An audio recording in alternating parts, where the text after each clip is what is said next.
How are we doing?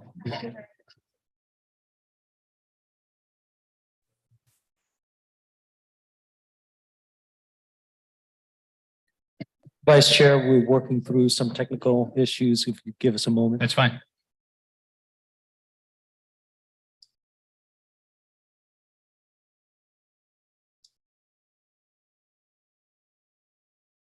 Where's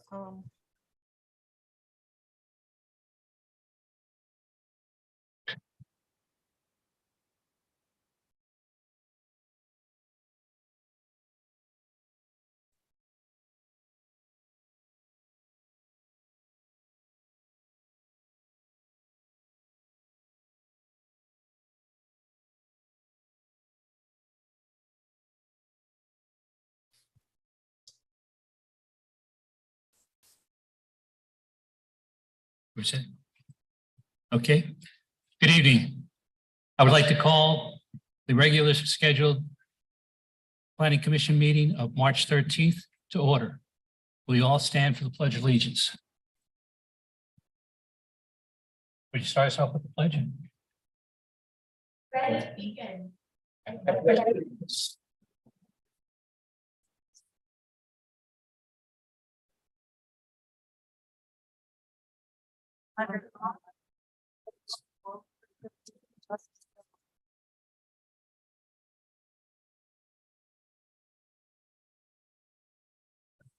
Will the secretary please call roll?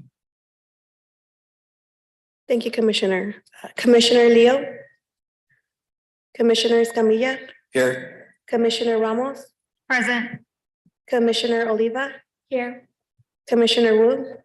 Here. Vice Chair McLaughlin. Here. Chair Pham. Here.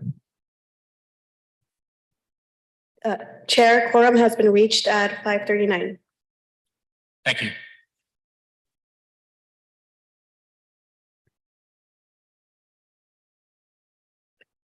Before we begin, I'd like to remind my fellow commissioners to turn on your microphone when speaking, turn off when not speaking, and when speaking, please place the microphone about 4 inches away from you. Members of the public may attend Planning Commission meetings in person or virtually via Zoom. I now invite the Commission Secretary to describe the way the public can access and participate in the meetings. This meeting is being live streamed via our portal www.sana-anna.primegov.com/public/portal and to YouTube at www.youtube.com/City of Santa Ana videos. If you would like to provide a public comment, you may do so in the following ways.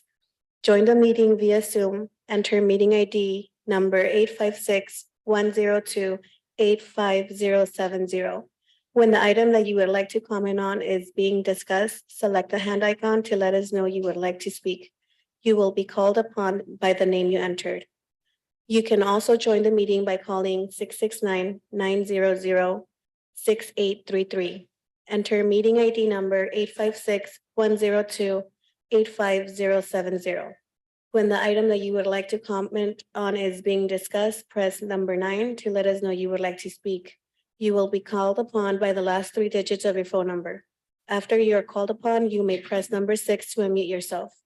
For those who are attending this meeting in person and would like to provide public comment, please fill out a request to speak form and turn it into the secretary. All speakers will have 3 minutes to speak, and I will alert you when your time is up. Thank you. Moving on to public comments or non-agenda or non-public hearing items.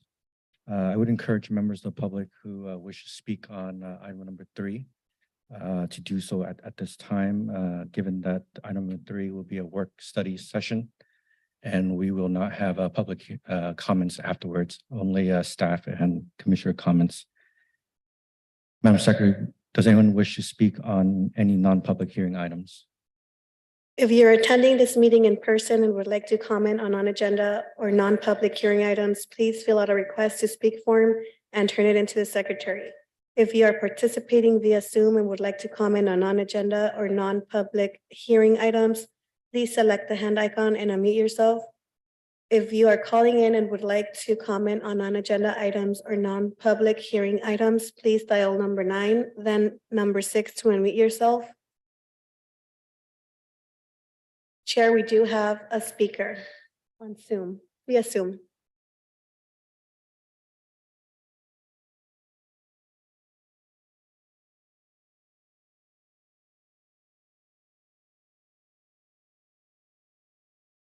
Marisela G, please unmute yourself.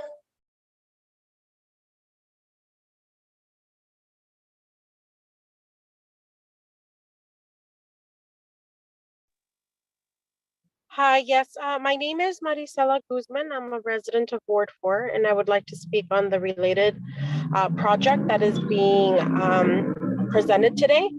I have gone to the presentations of related, and there's a few concerns that I have.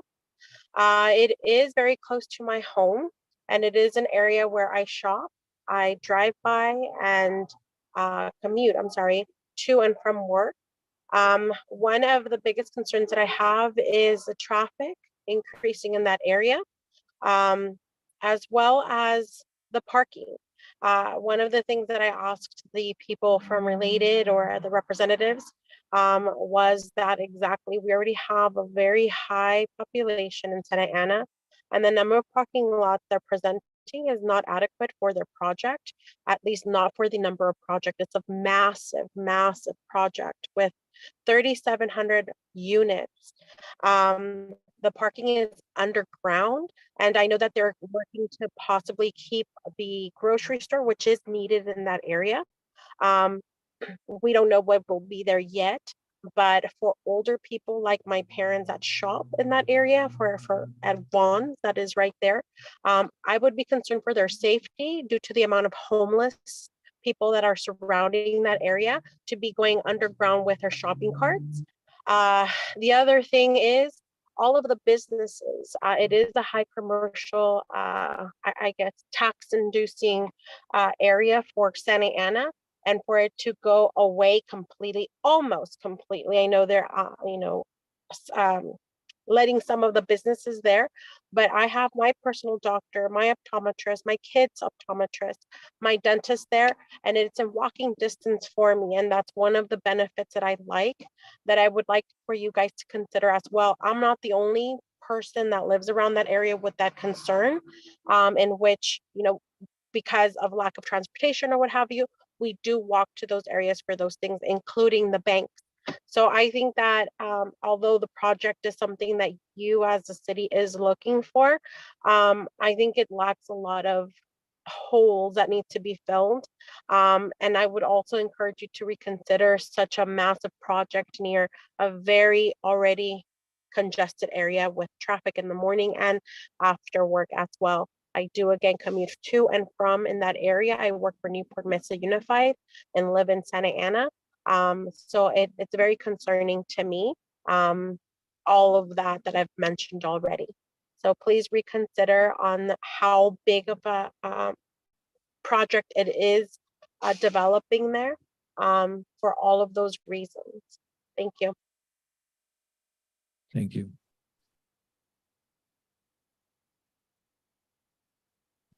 Do we have another caller? We don't have any more callers. Thank you. Moving on to the consent calendar. Is there a motion to approve item A, minutes from February 13th, 2023, and any excused absences? I move.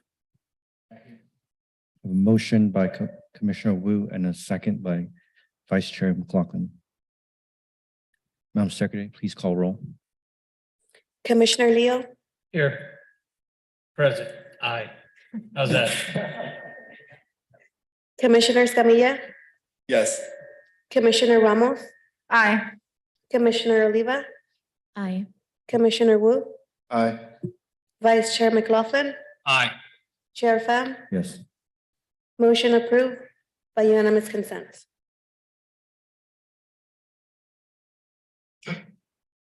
That concludes the consent calendar. Moving on to the business calendar. I will now review the process for the public hearing so that everyone knows what to expect. Staff will present a presentation and answer questions from the commission. The public hearing will then be open. The applicant will be given the opportunity to speak, limited to 15 minutes. Members of the public will be given the opportunity to comment, limited to 3 minutes.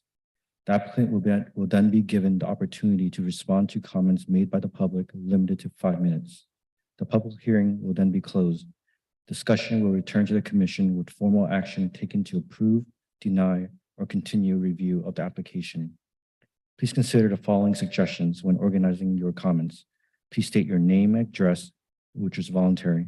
State whether you support, oppose, or are neutral to the proposal. Your statement should include all pertinent facts within your knowledge. Please note, decisions on this matter is final unless appealed within 10 days by any interested individual or party. Recommendation on this item will be forwarded to the City Council at a later date for final determination. This is the time and place for the public hearing on item number 1, conditional use permit number 2022-18 for the property located at 2649 West First Street, located in the light industrial M1 zoning district. Before we begin, do any of the commissioners have anything they would like to disclose in regard to this item? Seeing none, Fernanda Arias will now provide a brief presentation. Thank you, Chair. If I may, I'd like to take a quick minute to introduce a new planner to the city. Anytime we have a new planner presenting before you and the commission and the community. Fernanda is not new to the city. She's actually was an intern with us starting in 2018. And then she left to work for the city of Westminster in 2021. She returned to us in April as an assistant planner, and she'll be presenting the first public hearing before you tonight. Great, welcome. Good evening, members of the Planning Commission. Up for discussion tonight is conditional use permit number 2022-18 for T-Mobile Wireless located at 2649 West First Street. The applicant, Monica Martin, representing T-Mobile, is requesting approval of conditional use permit number 2022-18 to renew the entitlements for the existing 60-foot monopine wireless facility.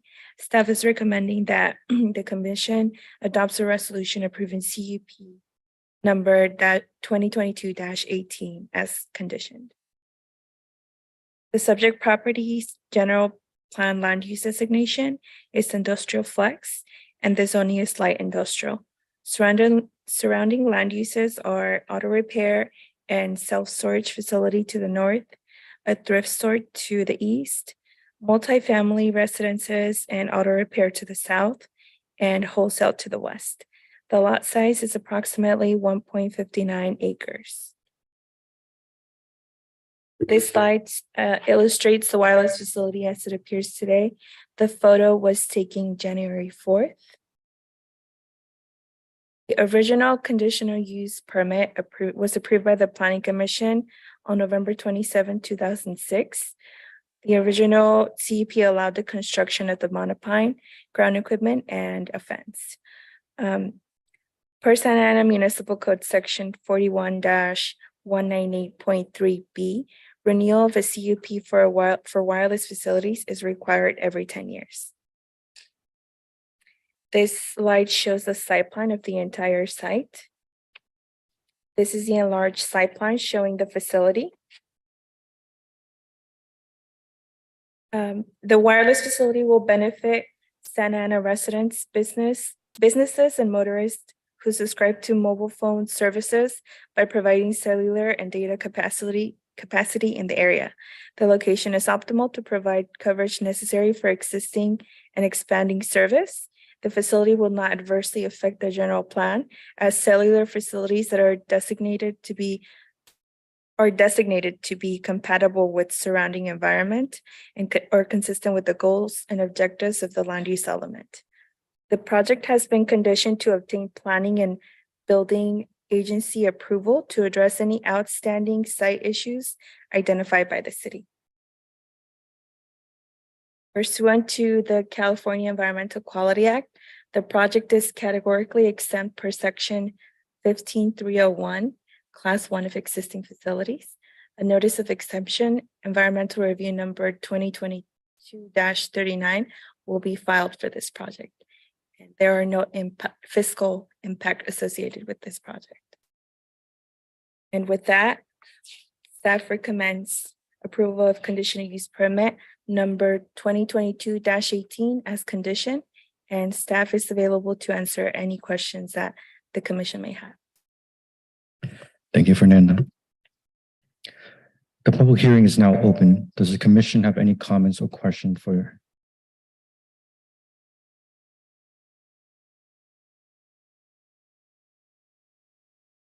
Does the commission have any comments for staff and the applicant? I just wanted to check, is this the type of project that we would, when we were at the last meeting, kind of considering making more just staff and that would be coming to us basically? Yes, this would be one of those projects that would potentially qualify if the code amendment were to be executed. And so I guess just for the planner, my question is regarding the screening requirements. Does this meet our current screening requirements, or is this would have been what we would have had back in 2006? It does meet our current requirements, but the only thing that's missing is an iron fence, but we have conditioned that. Okay, so that is already included. Okay. Okay, no, that was my question on the screening. So as long as it's meeting all required standards, okay, I'm good. Thank you. Do any other commissioners have any questions, comments? Great.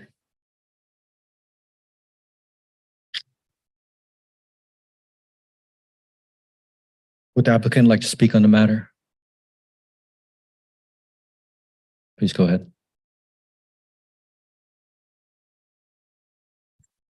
Good evening, Commission. My name is Brian Dillery.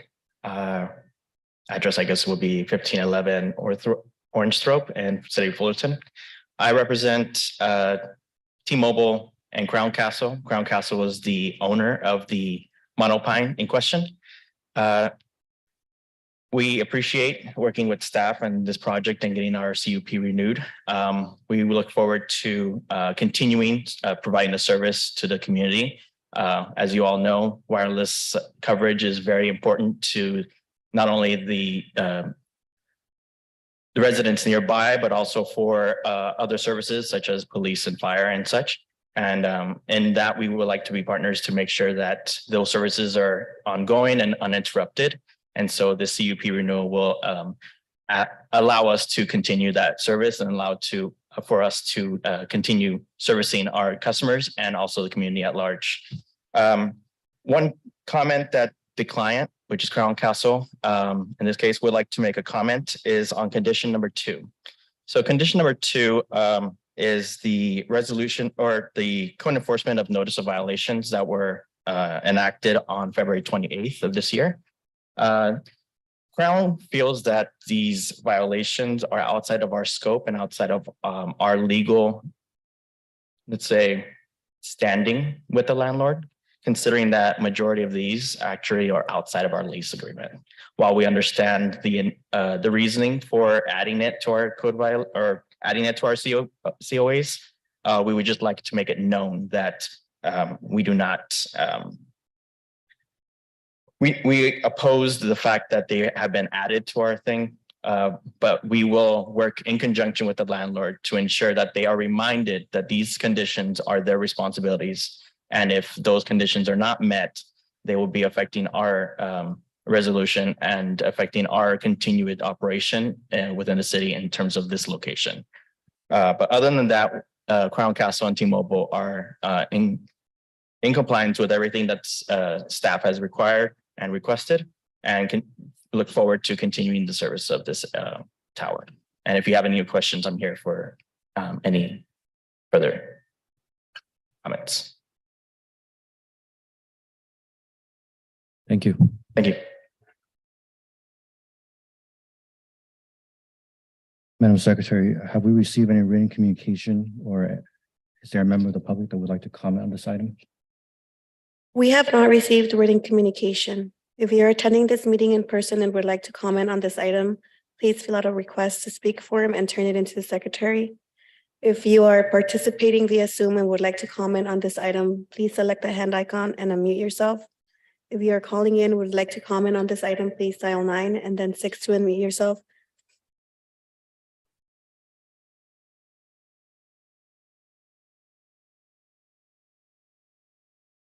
It looks like there's a raised hand. We do have comment. Sophia, please unmute yourself. Hi, this is Sophia Serene. I just wanted to speak to point 2 of Brian's comment regarding the code enforcement. I'm one of the owners of the property. We got notice of the code violations about 9 days ago. And just to let the commission know, within 24 hours, we've already begun addressing those, and we've been working very closely with the city and the code enforcement to get most of those things resolved very, very quickly and efficiently. That's it. Great, thank you.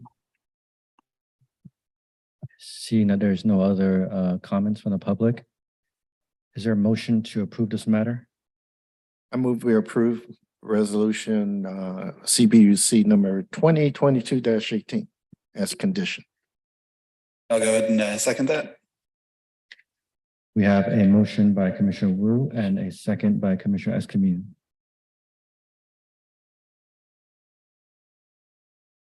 Madam Secretary, please call roll. Commissioner Leo, Aye. Commissioner Escamilla, Aye. Commissioner Ramos, Aye. Commissioner Oliva, Aye. Commissioner Wu, Aye. Vice Chair McLaughlin, Aye. Chair Fan. Aye. Motion approved by unanimous consent. Moving on to our next item. This is the time and place for public hearing item number 2, conditional use permit number 2023-01 for the property located at 120 South Harbor Boulevard, Unit H, within the Harbor Mixed Use Transit Corridor Specific Plan SP2. Please note, decisions on this matter is final unless appealed within 10 calendar days by any interested individual or party. Before we begin, do any of the commissioners have anything they wish to disclose with regards to this item? Being no disclosures, Christian Santana will now provide a brief presentation. Thank you, Chair. I also want to take the opportunity to introduce another new planner to the city, Christian Santana. He joined the city as an assistant planner back in September. He come to us from the city of Millbrae, near San Francisco, after earning his Master of Urban and Regional Planning from UC Irvine. Great, welcome.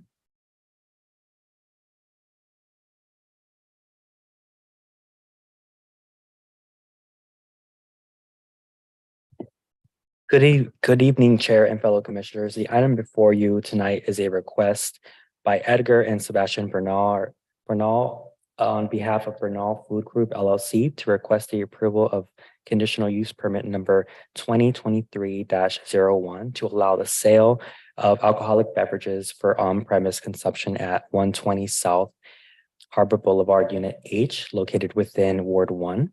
Staff is recommending approval of this CUP as conditioned. The site is located within the general plan land use designation of District Center High. The site is located within the Harbor Mixed Use Transit Corridor specific plan under the sub-zoning classification of Transit Node South. The surrounding land uses are commercial retail to the north, south, east, and west. The lot size is approximately 1.35 acres. As shown on the slide, here's a photo of the existing eating establishment. The existing eating establishment was issued a certificate of occupancy in 2021, and it's located within a 1,212 square foot tenant space within a 20,755 square foot multi-tenant commercial building. The request is to allow the on-site sale and consumption of beer and wine, which is an auxiliary components to the restaurant's dining service. Eating establishments are permitted by right within the zoning district. The establishment can accommodate up to 30 patrons, and proposed hours of operation are Sunday through Wednesday from 10 a.m. to 11 p.m. and Thursday through Sunday from 10 a.m. to 12 a.m. And no live entertainment is being requested at this time. And here's a site plan of the commercial space outlined in red. And here's a floor plan that illustrates the area of storage for the alcohol. Pursuant to Santa Ana Municipal Code, Section 41-196, Section G25, no more than 5% of the gross floor area may consist of storage for alcohol. The applicant is proposing to utilize 26 square feet or less than 2% of the gross floor area for alcohol storage. The business meets state and Santa Ana Municipal Code qualifications to be considered an eating establishment for a Type 41 ABC license. The storage and display of alcohol beverages will make up less than 5% of the total establishment's floor area. The police department is satisfied with the operational standards applicable to on-premise ABC licenses, and they'll try to mitigate any potential impacts to the surrounding community and therefore does not oppose granting of the CUP. The conditions of approval, property maintenance agreement, and standards in the Santa Ana Municipal Code will address any potential negative impacts. Pursuant to the California Environmental Quality Act, otherwise known as CEQA, the project is categorically exempt from further review per section 15301, class 1 existing facilities. A notice of exemption environmental review number 2023-13 will be filed for this project.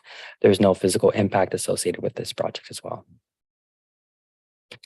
With that said, staff is recommending approval and adoption of a resolution approving conditional use permit number 2023-01 as conditioned. Staff is also available for any questions that the commission might have, and the applicant is also in the audience to answer any questions.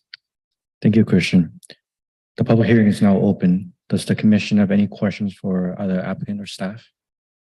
I have a couple. Okay. Leo? 2 questions. I understand the police are okay with it, but what number census tract is this when it comes to crime calls in the census? It used to be in the reports, it's not there now. And then my second question is, how many liquor licenses are in the census tract already? The census tract number is 992.48. 6 are allowed in this particular census tract, and there's 2 existing. Thank you.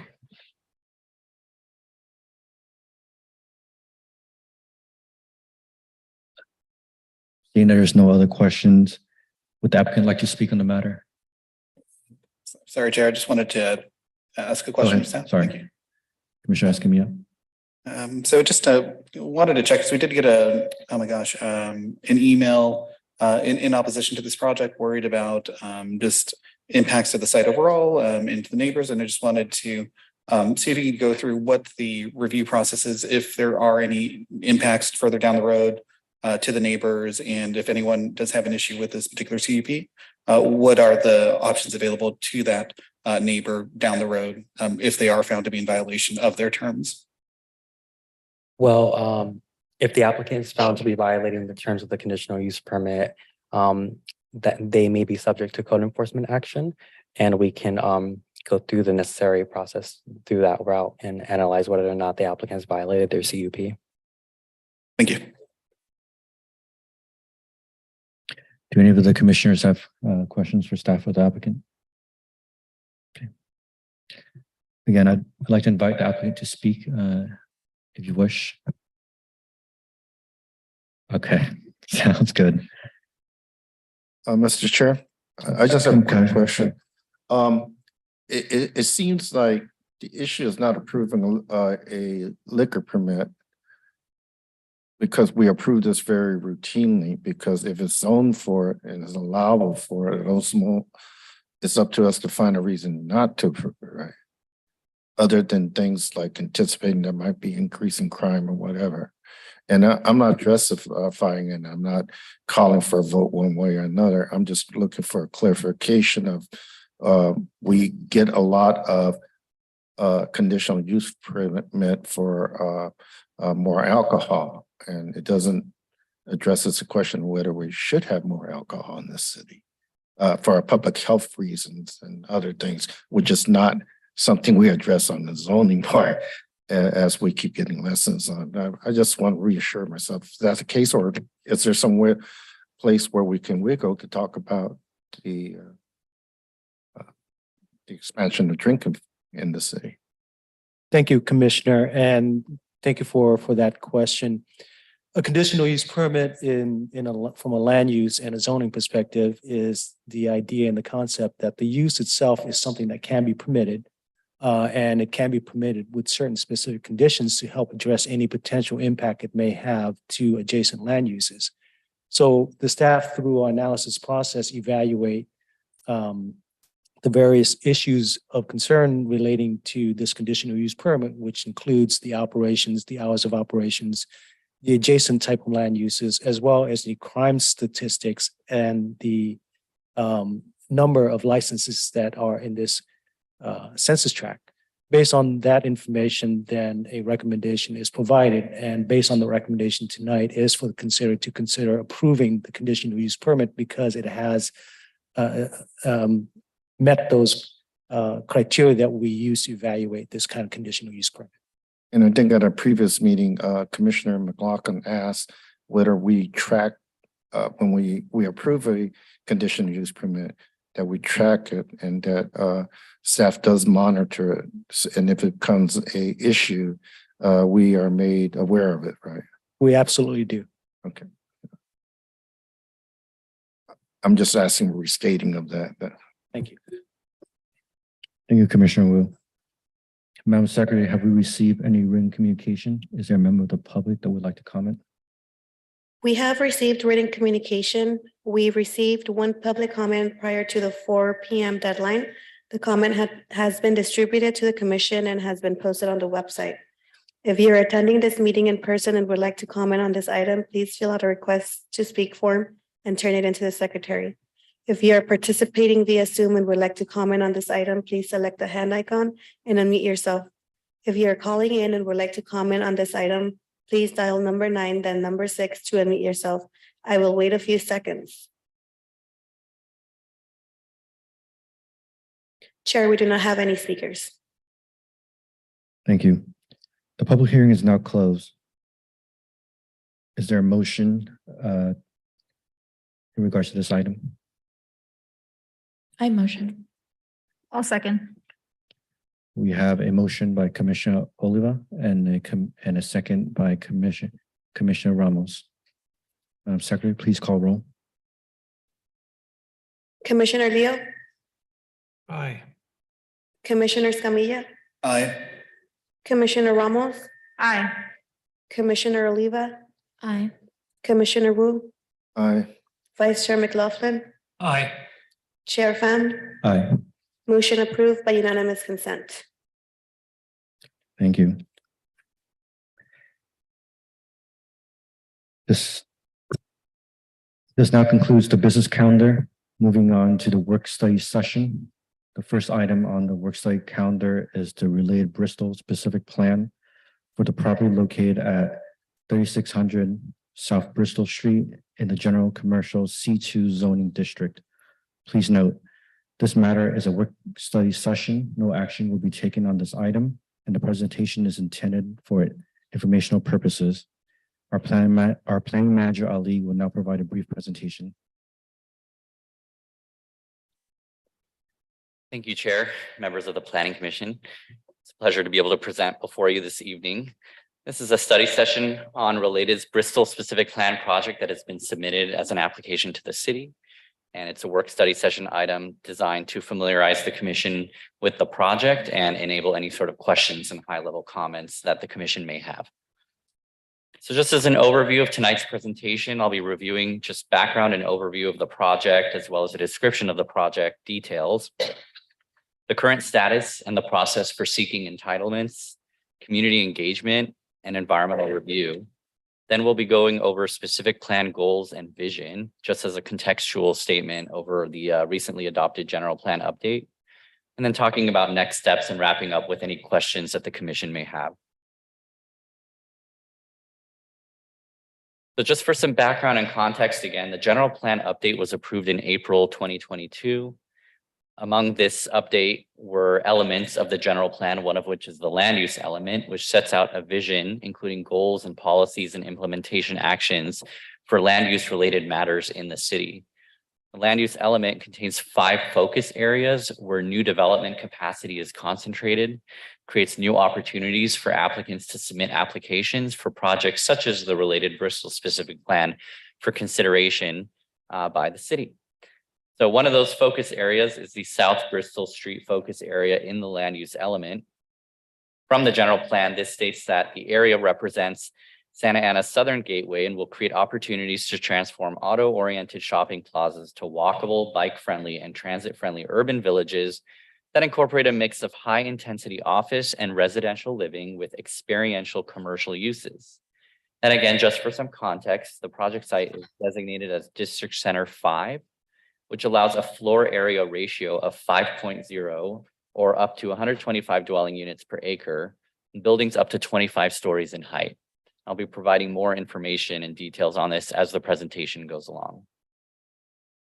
So just for some context, this is sample imagery from the city's land use element in the general plan, illustrating the types of developments that could be envisioned for the South Bristol Street focus area.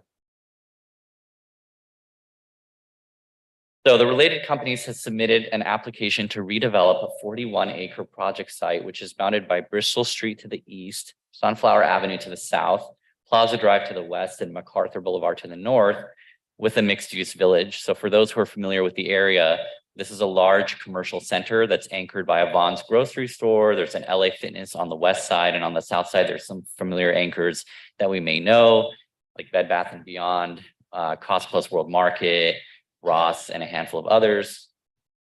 And the village itself would contain up to 3,750 residential units, 350,000 square feet of commercial space, up to 250 hotel rooms, and 200 senior continuum care units. The project site would also have 13.1 acres of on-site open space and 6,520 total on-site parking spaces. So just as a breakdown about the parking, the applicant's proposing the development components that I highlighted earlier, and the parking would be 1.3 spaces per unit inclusive of guests, 4 spaces per 1,000 square feet for anything commercial, half a space per room key hotel room, and then 0.6 space per unit in the senior continuum care facility. So again, the project site is what I described earlier. It's the component that's shaded in orange before you, with the major streets around the project site highlighted in teal. It's directly north of South Coast Plaza, It's along the city border with Costa Mesa and borders the South Coast Plaza Village site, which is to the west. This is the proposed site plan and layout for the specific plan area. This is what the developer has submitted to the city as a sort of vision for the site. At left, what one sees is the ground floor plan showing the layout of the buildings, and what you see in the dark orange color would be the commercial components. And what one sees in the yellow and let's say darker yellow ochre colors are the residential components. Also in teal and purple are the senior continuum care and hotel uses respectively. Of note is the large format grocer space that is proposed along Bristol Street. On the right is the same site plan, but showing the upper levels being mostly residential, with also the upper levels of the senior continuum care and the hotel use. And these are just sample imagery from the draft specific plan that's been submitted to help visualize what the build out of the specific plan area would look like. So where we're at today is that the applicant submitted the initial application in August of 2022. City provided comments thereafter. These were comprehensive comments from all the typical development review agencies that review any application that's submitted to the city. The project was then resubmitted to the city in January of this year and is currently under review. The proposed specific plan would require approval of an amendment application, which is another way of saying zone change, and a tentative tract map, which is a subdivision that would allow new lots and parcels to be created on the project site. Developer is also requesting approval of a development agreement. And in sum, the project would require environmental analysis pursuant to the California Environmental Quality Act, which is currently underway. If approved, the way that the specific plan is laid out, it would be similar to the main place specific plan, where each individual implementing project would come forward through administrative approvals, unless there's something expressly stated in the specific plan that requires something special, like a conditional use permit. So for tonight, just as an overview of a work study session, this is an opportunity for the decision-making bodies, such as the Planning Commission and the community, to preview a project prior to a public hearing. It's typically done for projects of a large scale, such as the one before us this evening. A work study session is intended to allow questions and high-level comments to be provided by the Planning Commission, and no deliberation or action is taken. It's just a study session. And at the end, comments may be made on the work study session during the general public comments that was done at the start of this meeting. So what's been completed so far in terms of public input and engagement are the 2 required Sunshine Ordinance community meetings, the first of which was in September of 2022, and the second of which followed thereafter in November. Where we're at today is the study session this evening. And following this, there's certain public steps that are taken through the California Environmental Quality Act process, such as a scoping meeting, which is tentatively scheduled for late March. Any notice of that meeting will be sent using the same format as a public hearing notice. In addition, afterwards, the Planning Commission will need to hold a public hearing on the project, and then it would undergo City Council first and second readings as well. In addition to the required engagement opportunities that have been described, Related has created an open house on the project site at 3750 South Bristol Street. This is a location where anyone of interest can visit and learn more about the proposed project. It has models and sample imagery and staff on site to answer any questions. And lastly, there is a project website not only maintained by the city, but also for the by the developer as well. These are just some images of community engagement. This is the Welcome Center at 3750 South Bristol Street. These are images from our first Sunshine meeting that happened, followed by the second Sunshine meeting. And what's been heard so far, at least through the community engagement process and public input, is a desire for a community center and a desire to prioritize safety and security of the site, to consider mobility, traffic, and parking concerns, and to ensure that the retail commercial spaces continue to provide neighborhood level retail throughout the site. So just for context about environmental review, the city certified an EIR when it adopted the general plan update in 2022 of April 2022. The applicant now has submitted and prepared technical studies that describe and evaluate potential impacts of this proposed development, which determines the final type of an environmental document required for the project. So based on the information available so far, the project will require preparation of what's known as a subsequent EIR. The draft SEIR, subsequent EIR, will be publicly circulated for comment and require preparation of responses to comments, as well as a mitigation monitoring and reporting program, an MMRP, which is a document that outlines and addresses how to mitigate any impacts that have been identified as requiring mitigation through this environmental review process. Preparation of an SEIR will require a public scoping meeting, which I described earlier, which is an opportunity for the community and for the developer to maintain public participation in the overall CEQA process, for the community to learn more about the SEIR and provide public comments, such as identifying environmental issues to be analyzed in the SEIR, allow input on project alternatives, and identify any mitigation measures that would minimize potential environmental impacts on the project. Now I'll go over specific plan goals and vision. So again, this is for context, again, this is the project site in orange. And just comparison with the existing general plan. So the location is in the South Bristol focus area, which I described earlier. That focus area allows up to 125 dwelling units per acre. This project is coming in at about 91 dwelling units per acre. The number of residential units for the acreage and what would be allowed at 125 dwelling units would be right around 5,272 units. The applicant's proposing 3,750 residential units and about 170 senior continuum care units. The floor area ratio maximum in this area is 5.0, and this project, when summed up, comes in at 2.7. And lastly, the maximum building height is 25 stories, and the applicant is proposing a 25-story building, another 20-story building, while the rest would be typically between 7 and 8 stories. So just for some context about the site, began with agricultural roots, with the Cayon family moving to Orange County in 1903 and starting a new life, farming lima beans and sugar beets on the site. But then through the 1950s and 60s, we saw the rise of South Coast, that area with the new mall being built by the Sagerstrom family. Then in the 70s and 80s, that region and that area in general converted from farmland to shopping centers, including when the subject site was developed as Metro Town Square. And then lastly, today, as a crossroads, the center is in a moment of change. There is a land lease situation that is becoming due that the developer will describe in more details that presents this opportunity for the application to be submitted. And just for some context, the project is an opportunity to implement the vision of the specific plan, which, as I described earlier, allows development intensity similar to this project, and an opportunity to transform a site into something that provides community goals through housing, community serving, and regional housing and new public spaces. Essentially, right now, the site is developed with a commercial center with surface parking. It's an opportunity to develop it with the components that I highlighted earlier. The developer has assembled a team of subject matter experts, including GEL, RAMSA, and others that are assisting them through the process.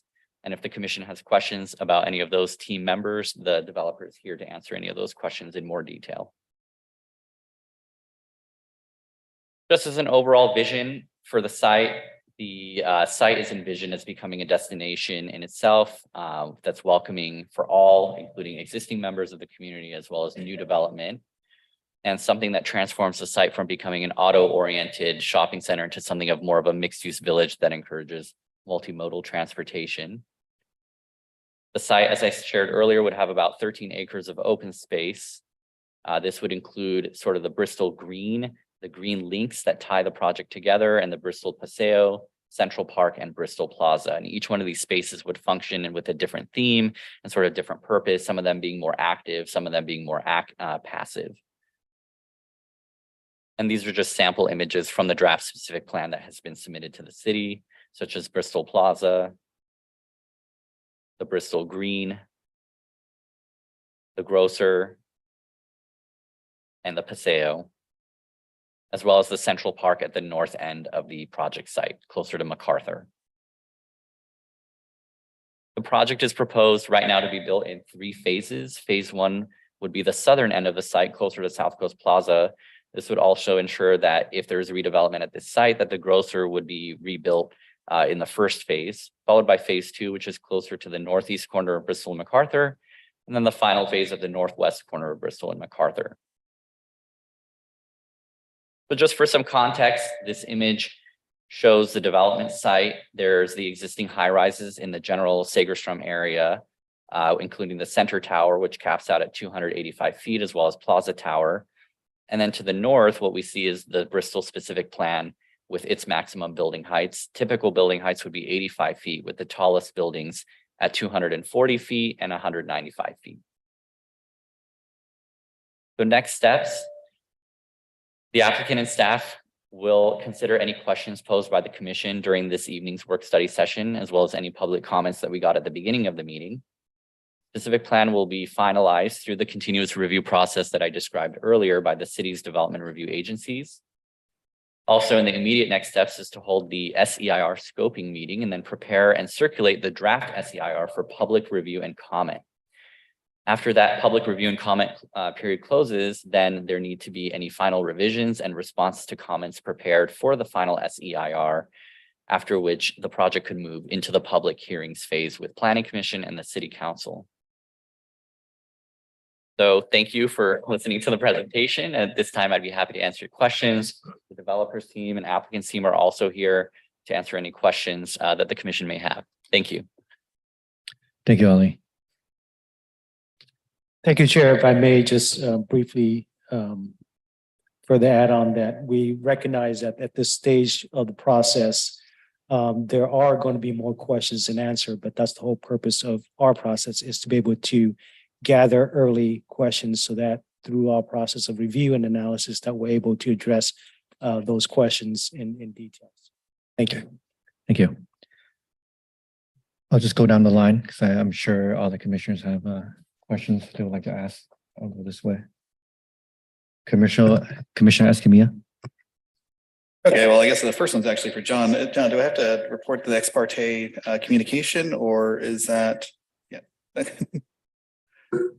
If any of the commissioners took any meetings with the developer, it's best practice to submit an ex parte communication form to the city or disclose that. Okay, so submitted to Ali earlier today, but I did communicate with the applicant along with Councilmember Vasquez in a meeting earlier this month.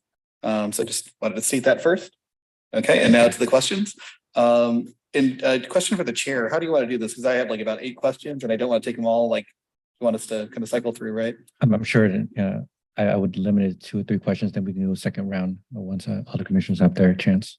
Okay, so I guess just the first one for staff, just overall, are we looking at any kind of major infrastructure improvements that are going to be required for this, and kind of like I'm really kind of more concerned about anything that we're going to do to the road network, what we're looking at with the bicycle pathways that are potentially there. So I know a lot of our channels are kind of like the main bicycle routes that we might be looking at down the road, and there's been some conversion work being done there. So just overall questions there. And the second one was just on the overall flexibility of the types of uses within the plan as it stands. So are these kind of live work units are going to be fairly flexible depending on kind of what the future holds? Are we looking at strictly apartments and really still separation of zoning? Or is this really truly kind of in line with that vision of creating mixed use at all with all types of mixes on this particular site? So I guess those are really my 2 questions to start off with. And I'm sure the other questions will be asked by the other members of the panel. Thank you, Commissioner. Thank you, Commissioner. So to answer your first question about infrastructure improvements, about things such as roadway, bicycle lane improvements, all that. Yes, those are being discussed and evaluated by this project studies that have been submitted. Those are things that typically are being reviewed, would be reviewed, and for this project are being reviewed by the city's development review agencies to see exactly what sort of ultimate rights of way would be required and sort of what ultimate reconfigurations and reconstructions of the roadways in the area would be required. whatever is ultimately required would be presented in the draft specific plan. And if there's anything that transcends that, it would also typically be reflected in a development agreement as well. Okay, yeah, and I just asked that really also the concern of making sure that it's knitted well into the overall community down there. So I don't want to create an island here. I want to make sure that whatever is there is very permeable and very accessible to the neighbors and everyone else that would be in the area. Thank you. And then secondly, your question about flexibility of uses within the plan, such as live work units or purely residential units and all that. Typically, specific plans are written in a way that provides flexibility as time changes overall, market conditions may change. In this case, for the development, there is a balance between implementing the overall vision of the specific plan with these number of units and the commercial components, the live work units and all that, as well as being balanced enough so that you could accommodate changes to market demands in the future. But the intent is that ultimately the final specific plan would specify the number of units, number of commercial spaces, and if it gets down to that level of specificity, also perhaps number of live work units as well. Thank you. Commissioner Leo, do you have any questions? Yeah, I did have an ex parte meeting with the applicant to go over since it is such a large project. I guess couple of things, I brought it up at the last meeting. When the project is put through, I'm hoping that the city would look at the Wi-Fi and the internet access used in the buildings. Just because if they are live work units, you want to have the best for those in-home businesses as well as residents. It was an ongoing problem during the pandemic. Don't want to have it recreated there. The second question is, and it's a broader question. Traffic is going to be an issue. It is, you go to Irvine, the intersections are D- or D rush hour. This area during the holiday season is difficult to get around. I'm wondering if we need to put in place it's not really a commission. I don't know what we call it, but we have one set up between the cities of Orange and Santa Ana at Main Place in that area. Because as you notice, Chalk's building another building. There's going to be residential units that are proposed by the developer. I mean, for the mall. Maybe it's time we have a city of Santa Ana, city of Costa Mesa, kind of like a working group that talks about traffic in the area. Because we all know that at some point Sigerstrom is going to redo the mall. And when they redo the mall, that's going to, increase traffic. And then on top of that, if you go on the other side of the freeway where the Trinity Broadcast Network building used to be, they're adding homes there. So the intensity of the traffic and the intensity of the population is going to increase. So we do need to figure out and have general discussions about traffic flow. And it's not just on the Santa Ana side. It's going to be on the Costa Mesa side too. So that is something that I was thinking about, because the last time I was on the commission, we did have a meeting between the city of Orange and the city of Santa Ana about traffic, just because when you look at the county and hubs, this is starting to look like a hub of live and work. Right. And if you look at the intensity of the development that we've done on Sunflower on both sides of the street, traffic's going to be there. So we have to figure out a way to mitigate it and assist our residents as best as possible. And who knows what Sakioka is going to put on their farm just on the other side of Sunflower, which would increase traffic again. So it's just, you're not going to hear anything else but traffic. So I'm wondering if that's something as we go down the road, we have a discussion about, should we have this working group with Costa Mesa to talk about traffic flow? Thank you, Commissioner. And, we have had a history of working with our adjacent cities on a number of issues, primarily dealing with traffic, with Orange, with Irvine.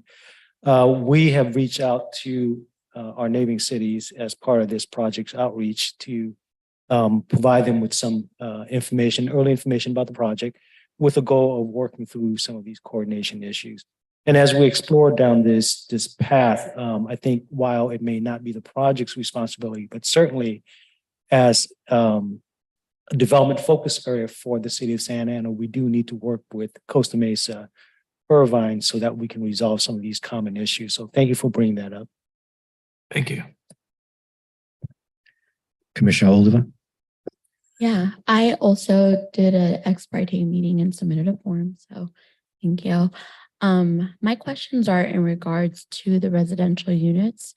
how many of those units will be affordable housing units, and if any of these units will be for home ownership? Commissioner Oliva, thank you for your question. The city has an affordable housing requirement through its inclusionary housing ordinance, known as the Affordable Housing Opportunity and Creation Ordinance, the AHOCO. The developer is here tonight that can answer specific questions about what they contemplate in terms of meeting those requirements through the various options that are presented. As we may know, the AHOCO presents the opportunity for in lieu fees and presents the opportunity for on-site units and a handful of others. We can certainly invite the developer up to answer those questions, perhaps at the end of the staff comment period or whatnot, but I'll take note of it so that we don't forget. Commissioner Wu. Yes, Ali, thank you for pulling together the presentation.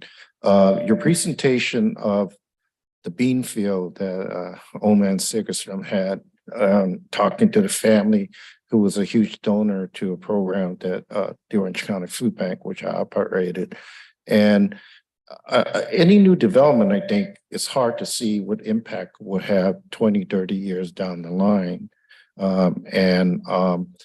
But this project has a lot of impact, and it could be transformational. But we're looking at it right now in today's term, from what is outlined here, a business term, hotels, dining units, and whether it meets the general plan or not. And we saw the units don't quite get to what the general plan says the top limit is, right? So my question is more like, if we're going to do some planning, if we're going to be doing some development in the area and changing the use of what is right now, why can't it be transformational? Let's be bold. And I was wondering, in that boldness, what would be the impact in your specific EIR and EIR study, the impact on the electrical grid when you put this number of units? And could this be offset by actually going solar and becoming a zero carbon based project that where the residents all embrace a green way of living, and that electrical vehicles and bikes be given to the seniors that could travel through the area. And thus, in an area where you got several major freeways, people congested trying to get by there during the holidays, it gets congested and all that, we could lower the carbon footprint, because hotels, shopping center, and community places, you let lights burning on all day and night. That's a big drain on the environment. So I know that this may not be the way we kind of look at it, but maybe it's something that we should begin to look at in a city where we bear the burden with most of our residents living, pretty near the poverty level, or very modest mean, supporting a really big project. And yet we have the opportunity to use that project as a way of demonstrating that there's another way to live simply so that other people can live. So that's one way of looking at something that is down the line, how it could really impact the city. Along the way, the traffic study would be in terms of getting cooperation from the other jurisdiction. The other thing is, I was wondering if there's going to be an economic impact study to look at the intended uses in terms of retail will bear out in 10 and 15 years, because our whole market is being restructured right now, and the economic projections that I'm going to doesn't paint a very good picture, but it's something I'm pretty sure you guys got people that will study that. And as a point of disclosure for the ex parte, I did receive 2 telephone calls from a member of their team that left on my voicemail, which I did not return. And the second one said, "Thank you for returning my call." And I made no return on no calls intentionally, not because I'm unfriendly, I don't want to listen, but I wanted to be able to come in to this meeting with a clear untethered way of just looking and listening and making a decision later. So I want to disclose that. So my concern is that this could be a great place, but it has such a big footpath that I need more in a way of seeing that it just don't solve a problem for one economic group without it also benefiting a different economic group who also need a place in the city. So it could be, has anyone thought of increasing the number of low to mod income housing there and subsidized housing? You know, I don't know what the solution is. I am not directing that the planner, the developer change it. It's just questions that I have in terms of looking at it. Thank you, Commissioner. In terms of the affordability of the housing mix, as Ali mentioned, the applicant can provide the commission with some glimpses to what they're thinking at this point. They have not finalized their strategy on that, but certainly that's something that they need to think about as we move forward in this process. They may be able to provide some responses to that later on during this meeting. And you're right, you know, the focus area, including this Bristol area, was envisioned by the general plan as transformational, looking at taking what we have existing and be able to better utilize and hopefully create a more diverse housing mix to create additional economic opportunities, sustainabilities for the environment, as well as looking at how do we incorporate better use of our land, better way to travel and move people through multimodal aspect.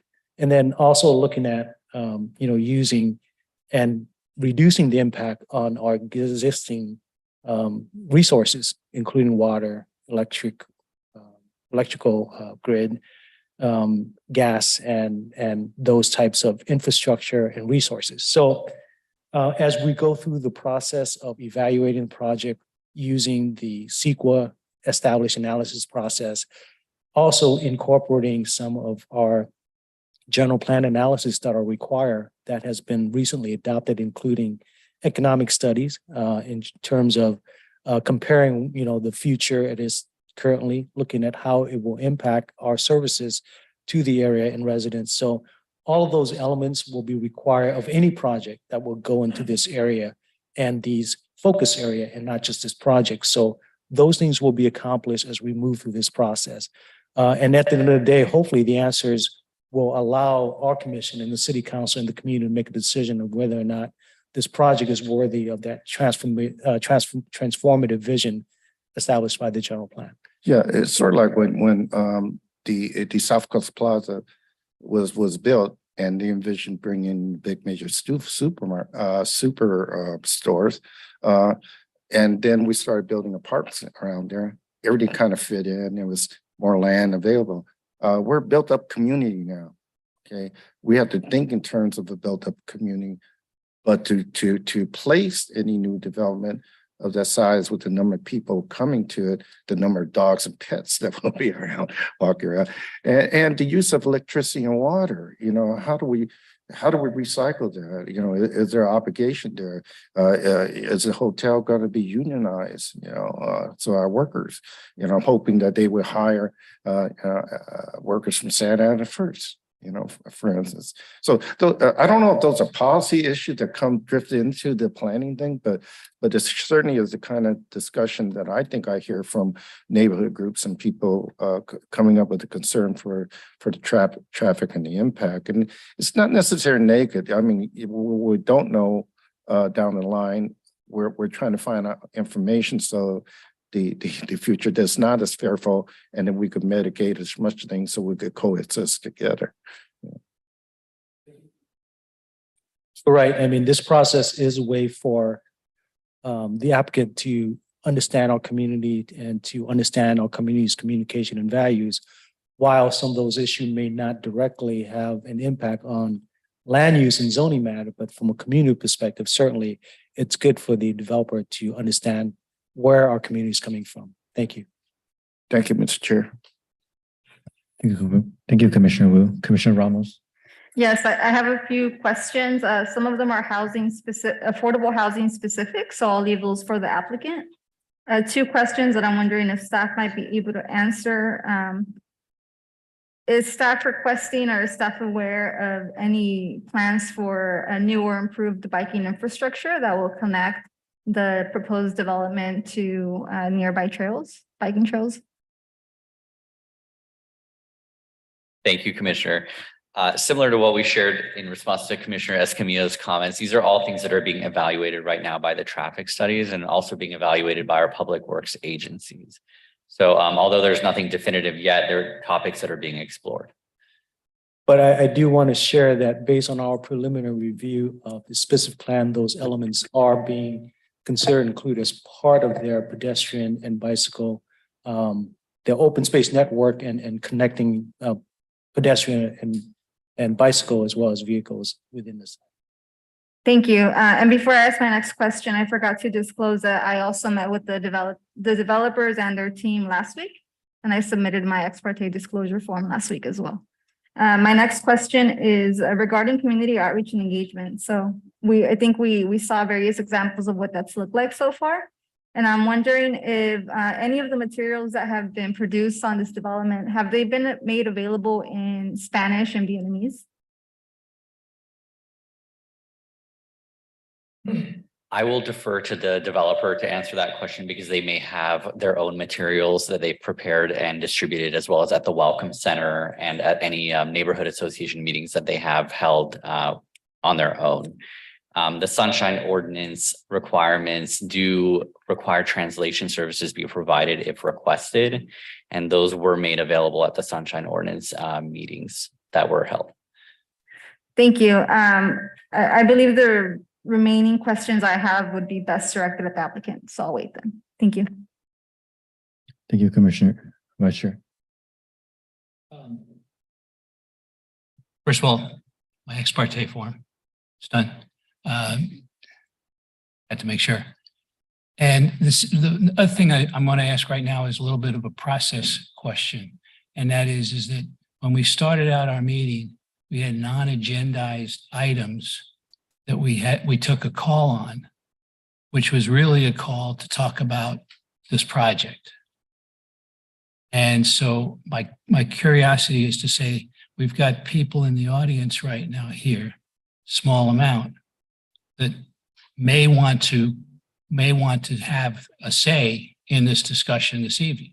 Although there were 250 people that attended the first session and approximately 80 that went to the second session, I'm not sure that everybody had a chance to say what they wanted to say. So I'm just asking if we could open that up, if possibly for a 2 minutes per person type situation, if that's okay with the chair.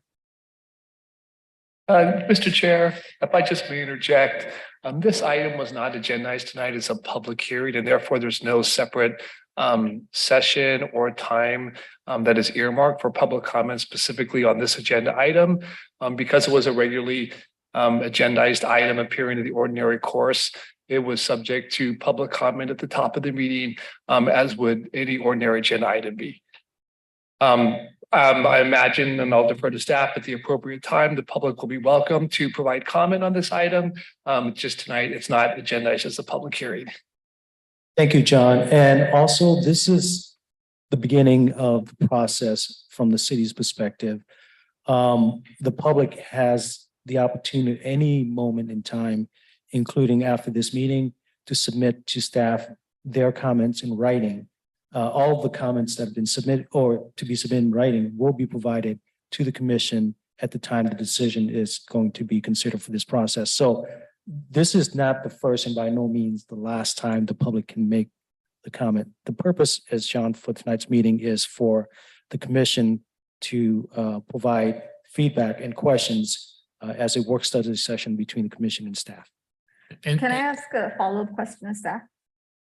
Would it be at the discretion of the chair to take us back to the public comments portion of the agenda? Absolutely, the chair can do that.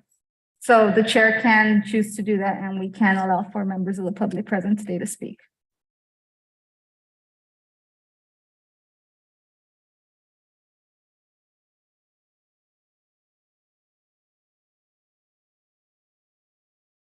Or now, I believe. May I ask who present here at this time was present when I asked that there were any public comments on this item? Can I ask, was there a reason why you did not provide comments at that time? I have no comment. I guess my point is it's very early in the project and we've all attended the meeting we had in the neighborhood. Expressed our concern. I can express one tonight. Chair, just a point of order. If anyone wants to speak, please come to the podium so we can get your name for the public record. Let us motion for Commissioner Ramos to go back to public comment and then open public comment and then allow it to go. I move that we give the chair permission to reopen public comment. Second. A second. And the point of process is that we're pausing the Yes. workshop. Right. Yes. So we could go to public. Right. And then after conclusion of that, we can go back to workshop. Now, none of this with the ex parte communication and all that will jeopardize us having an honest discussion and going forward with this process. I'd like to call the vote. Well, I want to make sure we're on legal grounds here first to make sure, because most of you had ex parte. As long as we disclose the ex parte communication, we are. Yeah, well I'm the only one that has. Your record still is holding. Well, my intention of asking the question, and I want to make sure that all the commissioners are kind of understood. My question is that I wanted to make sure whoever's here present was present when I asked that were there any comments, because again, I made it specifically clear that we are allowing time for those comments. It was just that it was not at the specific time in right now. And so, of course, if there was anyone here that wasn't there at that time, of course, we would allow comments, but that was my intention of asking that question, right? And again, before it's my turn to disclose, I did meet with the developer as well. So that's fully disclosed. That's fine. Yeah.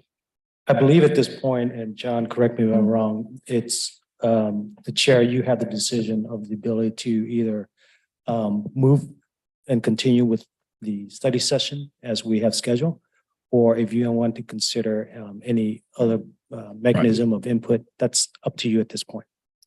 Well, given how there's a lot of comments from the commissioners, I'll leave it up to a vote. If there's a recommendation in a second, and if there's a full vote on the item, then we'll go ahead and entertain comments. I believe there was a motion and a second. Yeah, there was. So it's a roll call. Call the vote. I think this is an informal vote. Yeah, because my understanding is you have full authority. This would be Right. kind of a straw poll and no official vote is being taken. Yeah, so it's a straw But I will indicate my support. If we want to go down the line. It's just in the matter of being transparent. If they've come down here, obviously, I think many people didn't comment because it wasn't an agendized item, so therefore they wouldn't fill out a comment card. Right. I'm okay with if it's, because we're going to continue discussing this project for a while, but I'm happy if they want to comment. Chair, it's up to you. Are we in agreement? Yeah, also supported, just people may have questions now that they don't have when the meeting started. Okay, given that this is not a regular procedure, I would like to ask that we allow each member of the public that's present that would like to comment 2 minutes to address either staff or the commission. And you can start now. Please feel free to come up. If I can ask that if you can also fill out a speaker card as well for the record so that we have you on the record. Thank you. Mr. Chair, I would just only add that since you are returning to public comment, that this be treated just like public comment would. This is not necessarily, or I should just advised this is not a question and answer session, nor can these comments be directed to staff or the applicant for responses. But this is just the commission's opportunity to listen to what the public has to say about the project. Just as it would be if it were taking place in the ordinary public comment time that was already had.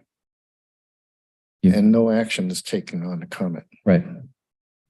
Please go Let ahead. me sir. introduce myself. I'm Carl Benninger, and I live just north of this project in Metroplastic, also president of Comlink.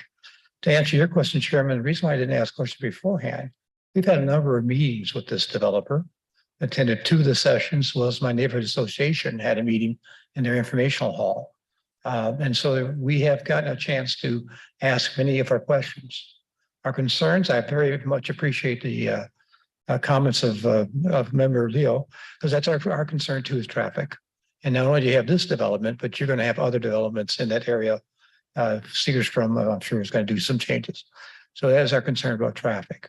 We've expressed to the developer our concern for grocery store. We don't want a Whole Foods. We want a Vons, the Ralph type of store, which is what we're used to on it. They've also asked questions of what stores did we like? So get people's opinion. My family's mostly grocery stores, but others had, as you heard, dentists, doctors, and things of that nature to be consideration. So to answer back your question too, I think there's been a lot of transparency. It's very early in the project. We as a neighborhood, in fact, that's why you see so many people from Ward 4 here today. We're going to be following this project. It has had an impact on us, and we'll be following that closely. But I do want to recommend or accommodate the developer for how much open meetings he's had with us so far. Thank you.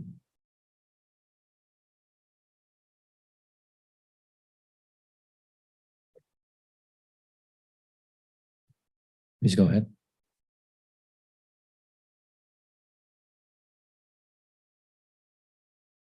Hi, my name is Lorena Vidari, and I live in Ward 4 Republic Homes, and I am the vice president of our association.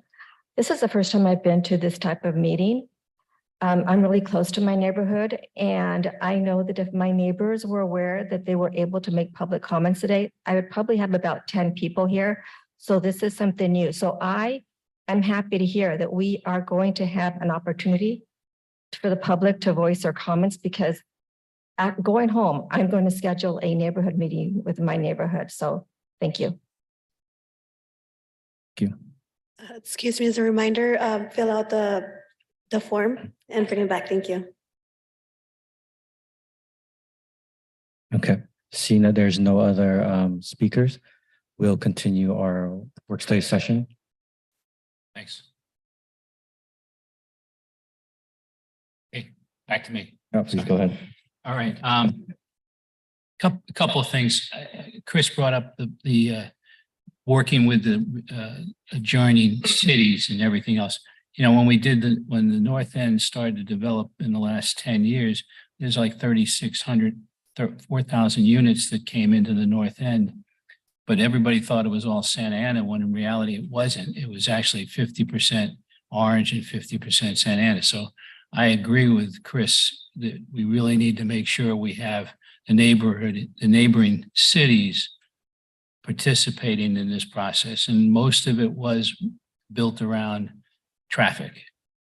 But the other side of it is that, you know, I'm not sure how the 3 phases are set up at this point in time, but I'd like to get into some more detail, but not here tonight, but I'd like to see the 3 phases, because one of the things that I'm concerned about is that if you look at the numbers that we were talking about, on average for a unit, whether it's a senior unit or a junior unit or an ADU or an apartment, it's 1 parking space per unit.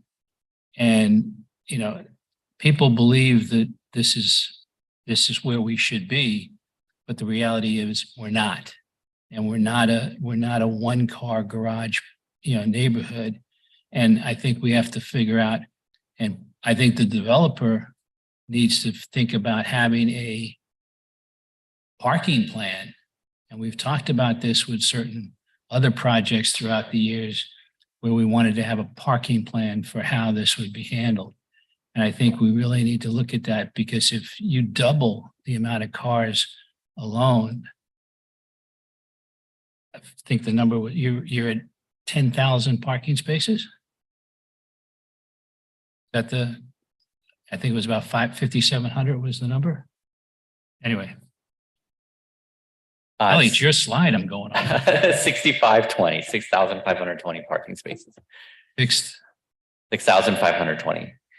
and that's that's how many parking spaces we have.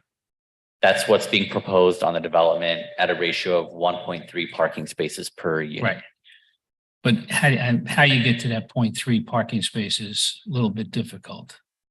I mean, it's one or two.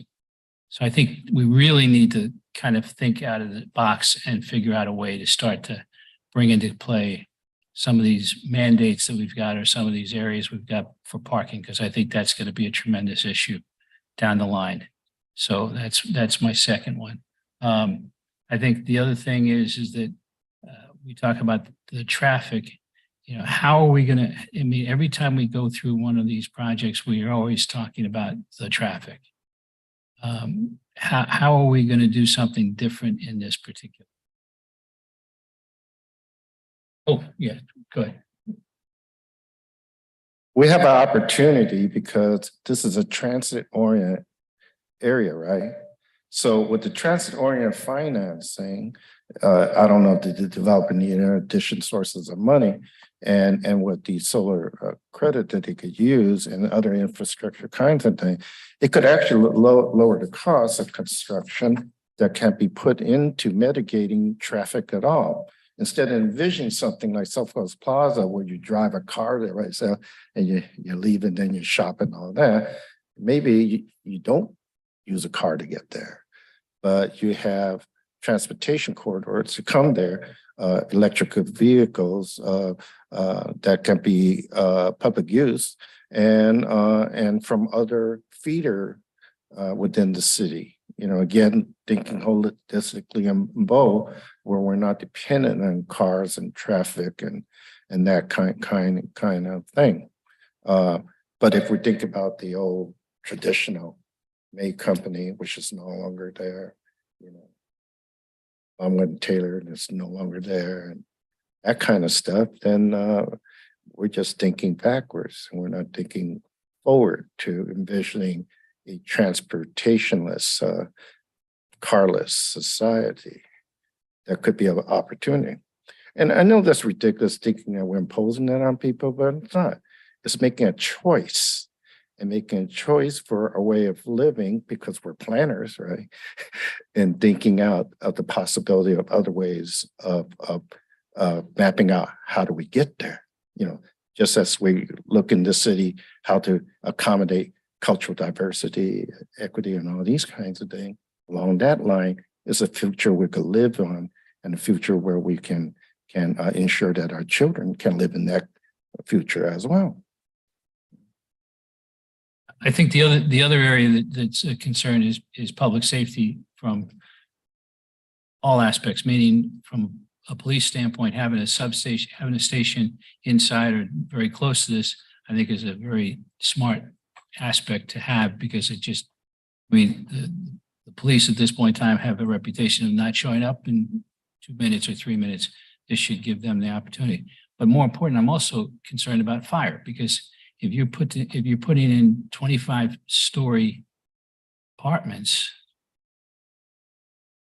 you know, that you don't use the same equipment that you do if you're putting out 5-story apartments.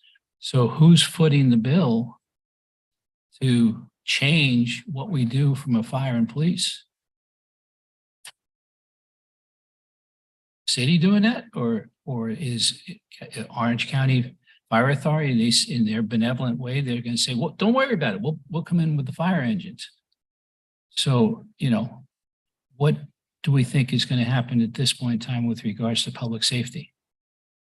Certainly, the analysis is still ongoing, but in my experience, projects that have impact, that creates the impact, will have to mitigate those impacts with the project. So the answer is the project will have to evaluate what mitigation will have to address the public safety concerns. Your example of the fire is a good one. You know, the height in the building will require additional potentially equipment that can service that. And the fire department will be identifying the type of what they would need, the resources they would need to service that. And it's going to be the project responsibility to evaluate how it can mitigate those requirements. Yeah, I mean, this is a big leap for the city. I mean, if we've got buildings downtown that are 10 stories high, but not 25 stories. Unless One Broadway comes resurrected out of the desert, but we'll find out sooner or later. That's my couple of questions for now. Ali, did you want to respond to that? Thank you. No, thank you. Okay.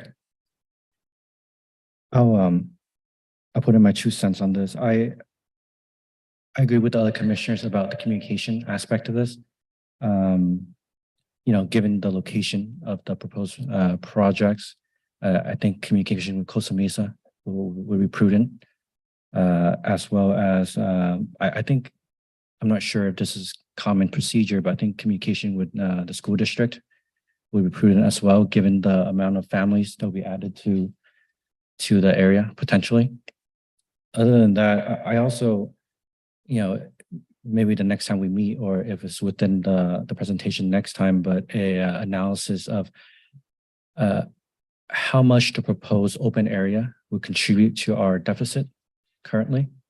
Because, you know, we're focused on the buildings, but I think we should also focus on the open area as well. I'm sure that the general plan didn't imagine a park in that general area. And so an analysis of how that impacts our deficit would be great. And I think this would be towards the developer, but along with the open area, I would like to see, or I would think that a very programmed open space would be very beneficial to the general public. Just because we rarely have the opportunity to introduce new park space into our city.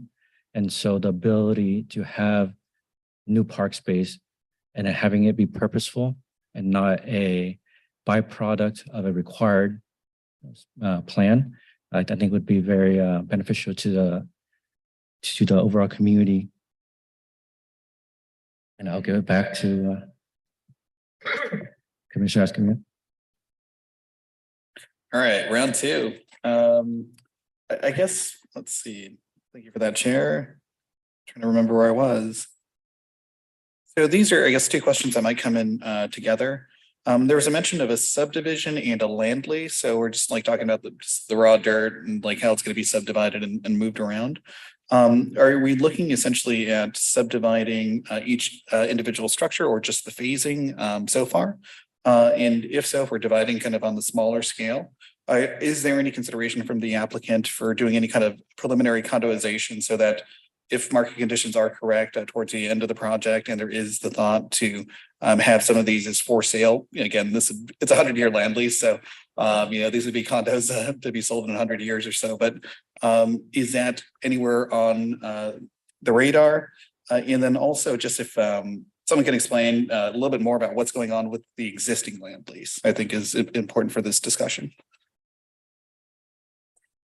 Thank you, Commissioner. So in response to the latter question about what's happening with the land lease, we'll have the developers team explain that. They have more details.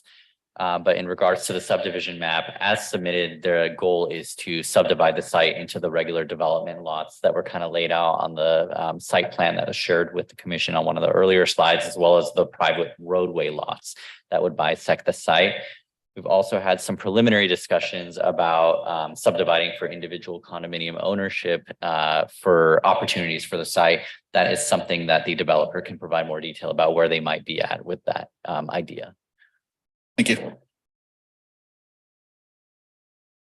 I think I just wanted to, it's not to piggyback on the concept of public safety, but Costa Mesa has a substation within South Coast Plaza, fire station on MacArthur. There's a fire station just on the other side of the freeway in Costa Mesa. So I'm assuming that public safety will be coordinated. Whether or not we need a substation or not, that's a decision for the developer and public safety to divide, given that Costa Mesa's got one at the South Coast Plaza. As for fire, I was on the commission when we approved the 2 high rises down at the corner of MacArthur and Main Street. They had to pay their way. And I don't expect anything less of the developer in this process if it's determined that we need another fire station or whatever we need. That's my last comment. Thank you, Commissioner Leo. My questions are parking specific, but they might be for the applicant. But right now, how many parking spaces are currently on the 41 acres as it stands? I don't believe I have the information tonight about how many existing spaces are on the site. The developer may know off the top of their head. That's certainly something I can look into and provide for the commission's benefit. Commissioner Wu. I have no further question. Commissioner Ramos. Oh, wait, I'm sorry. Okay. Going back to the transportation thing, is it possible to evaluate it, or will the developer look at it from the opportunity of using the assets of a transit-oriented area and then overlaying how they intend to feed into it so that the area won't be car dependent? And will OCTA, because they're doing their 20-year plan now, be brought in as well? Yes, thank you. So I hate to keep making reference to an elusive traffic study, but as with any project of this scale, a traffic study would be prepared and is being drafted at the moment. Those traffic studies take into account regional coordination with transportation authorities, as well as our neighboring cities like Costa Mesa and Irvine that are near this project site. The general plan itself does call for redevelopment opportunities in this area that would be transit oriented by providing a sort of mixed use development type, which is something that is similar to what the developer envisions for this project site, something that puts people and employment opportunities and shopping opportunities in close proximity to one another. By virtue of it being mixed use and also located along transit corridors like the bus lines along Bristol and MacArthur, Sunflower, and that whole area, the traffic studies do take into account the sort of location along transit corridors and also take into account mixed use nature of projects versus traditional sort of segregated uses.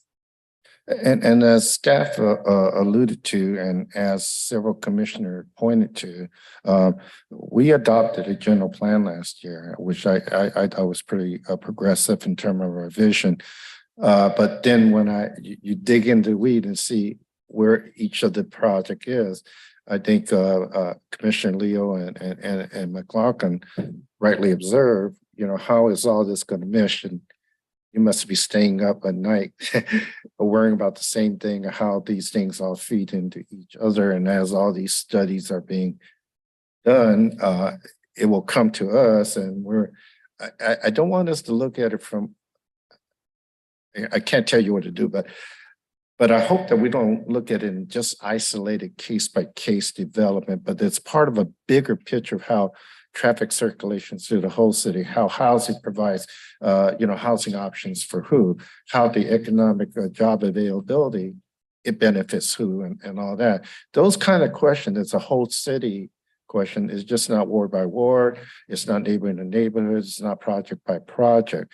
And as certain projects like Main Place gets completed, and we see how that meshes with Orange and all that, provides an opportunity, maybe a window looking down at this project. So I'm hoping that we could do this together versus as adversaries between community and developer and city, that the way of using this opportunity and really, really look at how we could have that city that we always dream of. We call it by different names, but it's still a dream city, right? Thank you, Commissioner Wu. Commissioner Ramos. My questions are for the applicant. Commissioner Vice Chair McLaughlin. My next question would be for the applicant too. So I just want to ask, you mentioned that after if the specific plan is adopted, that new construction would be administrative review.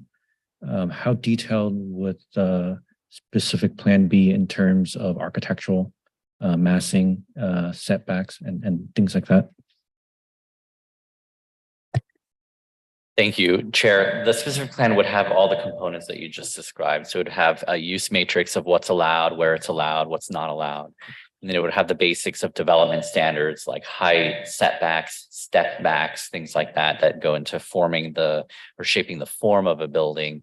And then lastly, there'd be a design guidelines section to sort of provide sort of what the city already has citywide as a design guidelines section, but also more specific to the specific plan with things that are really meant to hone in and capture certain essence or theme, or also take into account the specific surrounding context for this specific plan and ensure future implementing projects would be scale appropriate and designed appropriately with whatever sort of themes and whatever sort of values that are embedded in the specific plan. Because I want to tag onto what Commissioner Escamillo said in passing, that we don't want this project to be an island, and I'm in agreement with that. That a lot of the imageries that's been shown is very interior focused, meaning it's very developed within the project, but how the project meets the existing context, right? So it's a very developed pedestrian experience within the project, but we also have to be concerned about how that project meets the existing Bristol Boulevard, right? And how we can promote a cross-pollination with existing businesses, because I think I hear from the residents' concerns that, if this development becomes a destination onto itself, and yet it doesn't somehow benefit the existing conditions, then it would be very hard to have community support, right? And we want that. I think we all want that community support for a new project, just because it's part of the city fabric, and we will want to kind of cultivate that culture of a development that not only benefits the community, but also those who want to invest within the community. And so I think, attention to how it meets the site and how it blends in, I think is very important, just to be able to kind of illustrate the fact that we're very considerate of our current residents and then new residents that would come in as well. And I'm not sure if this is, we're able to provide it, but I would like to, it would help to understand the project better if there is a analysis of the projected demographics in terms of age, in terms of income level, just so we understand kind of the parking concern, right? If it's young professionals, it might be just a scooter. I've seen scooters going up and down Harbor Boulevard to the next bus station. But if it's a 4-person family, then of course we have to account for the 2 vehicles per family, mom and dad, and things like that. And so I think analysis of that, I think would illustrate, and I'm sure the traffic analysis would show that, but something like that would help illustrate to see what we anticipate. And my other point would be, I'm wondering the projected amount of increase in population, is that consistent with what we're projecting in 5 to 10 years in Santa Ana, right? The general plan, like is general, and so we didn't anticipate X amount of new residents to the city, but this specific plan will introduce X amount of specific population growth. So how does that gel with the project at Main Street? How's that gel with potential projects in the future? And then, of course, we'll go down the road of the issue of density, population, things like that. So I think some details on that would be appreciated. Yep. Would the applicant like to speak on the matter?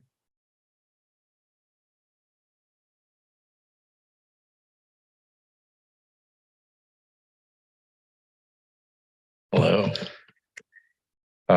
Well, Good evening. Thank you, Chair Pham and fellow commissioners. My name is Stephen O. I'm Senior Vice President at Related, who is advancing the project Related Bristol. First, let me say thank you for the opportunity for us to speak with you and continue our conversation regarding Related Bristol. I want to acknowledge staff also with their assistance throughout this whole process to enable us to get to this point. And so we certainly appreciate the opportunity to continue our conversations. Second, my team here and myself are here as a resource to answer any questions, and we'll do our best to answer any questions that we can think of off the top of our heads. If there's things that we do need to follow up with, we'll absolutely do so. And then thirdly, and equally importantly, one of the most important things that we can do here today as the developers to listen, and that's what we're going to do here today. This is clearly not a hearing, but this is an opportunity for us to obtain feedback from all of you, as well as the community members, and we're going to try to use our 2 ears and 1 mouth accordingly. I did want to share a little bit about who we are as a company, because I think it is important, and maybe a little bit about what our vision is for this project that informs us as to how we're approaching this project. First and foremost, Related is we're a local developer, and we're actually really proud of our history developing in Santa Ana. We currently have one affordable housing project under development in Santa Ana. We also have owned one called Triada at the Station District for over 13 years. As a company, we're long-term owners. We don't develop or entitle and then go away. We stay with our projects and our communities, and we invest ourselves and we invest in our communities for the long run. There was a question by one of the commissioners about the nature of our arrangement. As alluded, the land is owned by families that have been in Santa Ana for over 100 years. And the reason why we're here today is because the families engaged Related to evaluate the future of this site. And our engagement with the families is for another 100 years. So our perspective, to Commissioner Wu's point, is about a vision for this center that is sustainable, not for the next 5, not for the next 10, but the next 40, 50 years plus. So with that as a quick introduction, I'd love to entertain any questions, Commissioner. Thank you. We'll go back down the line. All right, yeah, I still had, I guess, 4 more to go. So sorry for making this meeting a little longer. This is actually not even for the applicant. I was just going to make general observations, but you're still cool to hang out there because I think we have other folks that want to hear directly from you. So I'm just going to make my general comments to staff right now, if that's still okay. The first one was just on the still the need for a parking / retail, kind of what's there now, what we're looking at in the future, not just on raw square footage for the retail side, but also number of bays, number of units, however we want to kind of demarcate that. So we just kind of have a general idea as to how many businesses will be able to remain potentially. There was an item that I just really want to echo from Chairman Pham regarding architectural detail and style, and how much we can include within the specific plan itself. I'm fairly kind of a neo-traditionalist when it comes to buildings, and I think that Santa Ana has a rich historic legacy. So building upon anything on the the Triada is probably a great example of Spanish Revival style. Anything neo Art Deco, things that are a little bit more you'd say symmetrical, balanced, very kind of traditional style of construction. I think would be really great for the city as a whole. And really with the kind of things that we're talking about with placemaking and the overall site plan, I don't think that art should be a second thought, but it should be kind of included right from the very beginning. So anything that avoids, I would say, and I hate to name projects specifically, but the wave that's crashing out in front of, I believe it's the 1901, just very corporate art is something I'm totally hoping to avoid. So anything that's a little bit more I guess in keeping with the community is what I would be looking for on any of the art components as part of this project. And then finally for staff, it's going to be a huge project. So I think we already have a website up for this, but anything that we can put up beyond the usual, quite honestly, I think we're going to get a lot of PRR requests on this. So we just want to be as transparent as possible, put it all on the website, one centralized place. And with that, give it back to the chairs, the chair and the remaining questions for the applicant. Thank you, Commissioner. Commissioner Leo. I think, Stephen, first of all, I want to thank you guys for investing in Santa Ana. I think we don't do enough of that. You've got 2 affordable housing projects. City's gone over its RENA numbers. We greatly appreciate you staying with us. It's not easy sometimes in Santa Ana. So with that in mind, could you talk a little bit about, because there's been a couple questions, not just me, about affordability, in lieu fee, what you're looking at, what you're contemplating as you go down this road, because it is a long journey. It's not a short journey. And we see cities around us not wanting to do their fair share. So help us out, understand where you're coming from and where you want to go. Because we're going to be in it for a long time with you if you make it through the process. So give us your idea, kind of where you're headed. Well, thank you, Commissioner Leo. First of all, it's a great question because housing is in great need in the state, as we know. And I applaud the city's job in creating affordable housing, as you all know, in terms of your own rating card, as you guys have been scored. You know, one perhaps unique feature about who we are as a company we're actually one of the largest affordable housing developers and owners in the state. And we're by far the largest mixed income developer in the state. Why is that important? Is because we know how to put it together. It's not an easy thing to try to figure out, whether it be from a financing standpoint, from an operational standpoint, regulatory at that point. But we is so part of our DNA that we embrace it.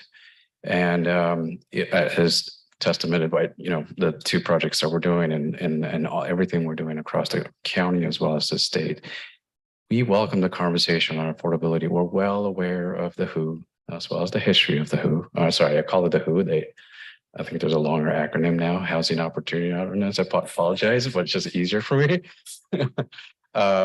So we know the standards are being proposed there, and it does provide flexibility. And there was quite a bit of genius to it, in the sense that in providing flexibility, particularly for a project of this lifespan, the market does change, and it will change. There are avenues, as some may know, for the use of, for example, if a developer pays fees, you can lever other sources of funds to actually have a multiplier effect. But then the market could change on you, and it may make more sense in terms of creating housing. How do we maximize those dollars to perhaps do it on site? The market, another point, might be able to do it off site. My only point in saying this is you guys have actually a pretty good framework by which we are going to commence our conversations with you on the community benefits. The community benefits is one of the things that we're very excited about. And I forgot to mention, I started the conversation about what is our vision for this project. It's really about taking, and I grew up in Orange County. I used to shop at the center as a kid. I lived there for 40 years. So there are many places near and dear to my heart in this center. But one thing is for certain, this center is one that prioritizes the car more than perhaps the personal experience of, walking from store to store to store. Like, not to say that my experience is the experience that everybody goes through, but historically over the last 40 years, I kind of go to the center, I do what I need, and I get out, right? I'm not exactly going from store to store to store. And our vision, which much to the credit to what the city has done with the general plan, which you guys have worked on for how many years? It lays forth an incredible, bold vision, actually, for this particular important corner of Santa Ana. I mean, it's a gateway location to your city, no doubt, right? It is smack in the center of the retail and cultural heart of Orange County, in my opinion, and it is right at your doorstep. And so your general plan laid out a very sort of powerful vision for this particular area of Santa Ana, which is to take 1970s, 60s era car-centric centers and really think about the future of what Santa Ana could become with mixed, highly walkable, mixed-use villages. And so, I guess I'm going a little bit roundabout, but the community benefits, when you think about how do you create a people-first mixed-use environment, the community benefits, one of the key centerpieces of what we're proposing is this actively programmed 13 acres of open space. We believe it takes what is the establishment today, which doesn't necessarily prioritize people getting together, to something that does exactly that and is accessible, welcoming to all. We'll take on the construction, the operations of these public open spaces and the programs so that the community can come together of any age, race, economic status, whatever you want to, like everybody. The point is everybody can come and experience these open spaces. And so as you interact and you're finding places to gather with your family and friends, you're also coming to a center that actually throughout the seasons, you experience something different. It's not a passive park that goes quiet at night. It's not a center that stays the same throughout the whole year, but rather an inviting place where you actually can experience and sort of intrigues your creativity and so forth. And to that point, Santa Ana, as much as we have history here, we like to think we don't know what we don't know, which is we are asking for feedback of how do we respect, whether it be through art, whether it be through programming, whether it be through architecture design, how do we pay homage to the rich heritage and history of Santa Ana? There are opportunities to do so. And the more you imbibe us with that information, hopefully the better we'll be able to create something meaningful to the community. Sorry for the long-winded answer, Commissioner Leo. I just thought it'd be helpful to at least lay out how we're approaching the thinking. Commissioner Oliva? My questions were similar to Commissioner Leo's, but my follow-up question was for parking. I know we have the designated 6752, whatever the number is, it's okay. But the question is, are we expecting to have, is parking going to be free for commerce? Is the folks that come shopping, what's going to be the parking situation? No, it's a great question, Commissioner Levy, and thank you for it. I think, we all grew up in Orange County, and the one thing that we're driven by is the market realities. So what I'm saying is there's no way that I can charge for parking if the neighborhood or the center right across the street isn't charging for parking. So there is probably a validation program that we have to implement, and the reason for that is we don't want people turning this garage into a personal parking garage that they park for months and months and months. But I think the economic reality of the visitors and how it's going to be implemented, there will be a validation program, and there's going to be some element of, look, if you park for beyond a certain number of hours, we want to disincentivize people from just hanging out for like days on end. But I think the idea is, at least for the vast majority of visits, it'll be free. Now that of course the hotel has a different sort of economic reality. I think you were addressing sort of the retail guest experience. Thank you. Yeah, of course. Commissioner Wu? I echo Commissioner Leo and thanking you for taking an interest in the city, being homegrown. My question is more on the deal and your investors. Are you financing this by yourself, or will you be taking investments to help you structure both the pre-development, the development, and take the takeout phase in turn of the leasing and all that? Yeah. And along that question, are you going to take advantage of low income tax credits or low income housing tax credits or other things, or are going to use bond issues? How many LLCs will we see over here before we get down to your entity? Sure. Thank you, Commissioner Wu, for the great question.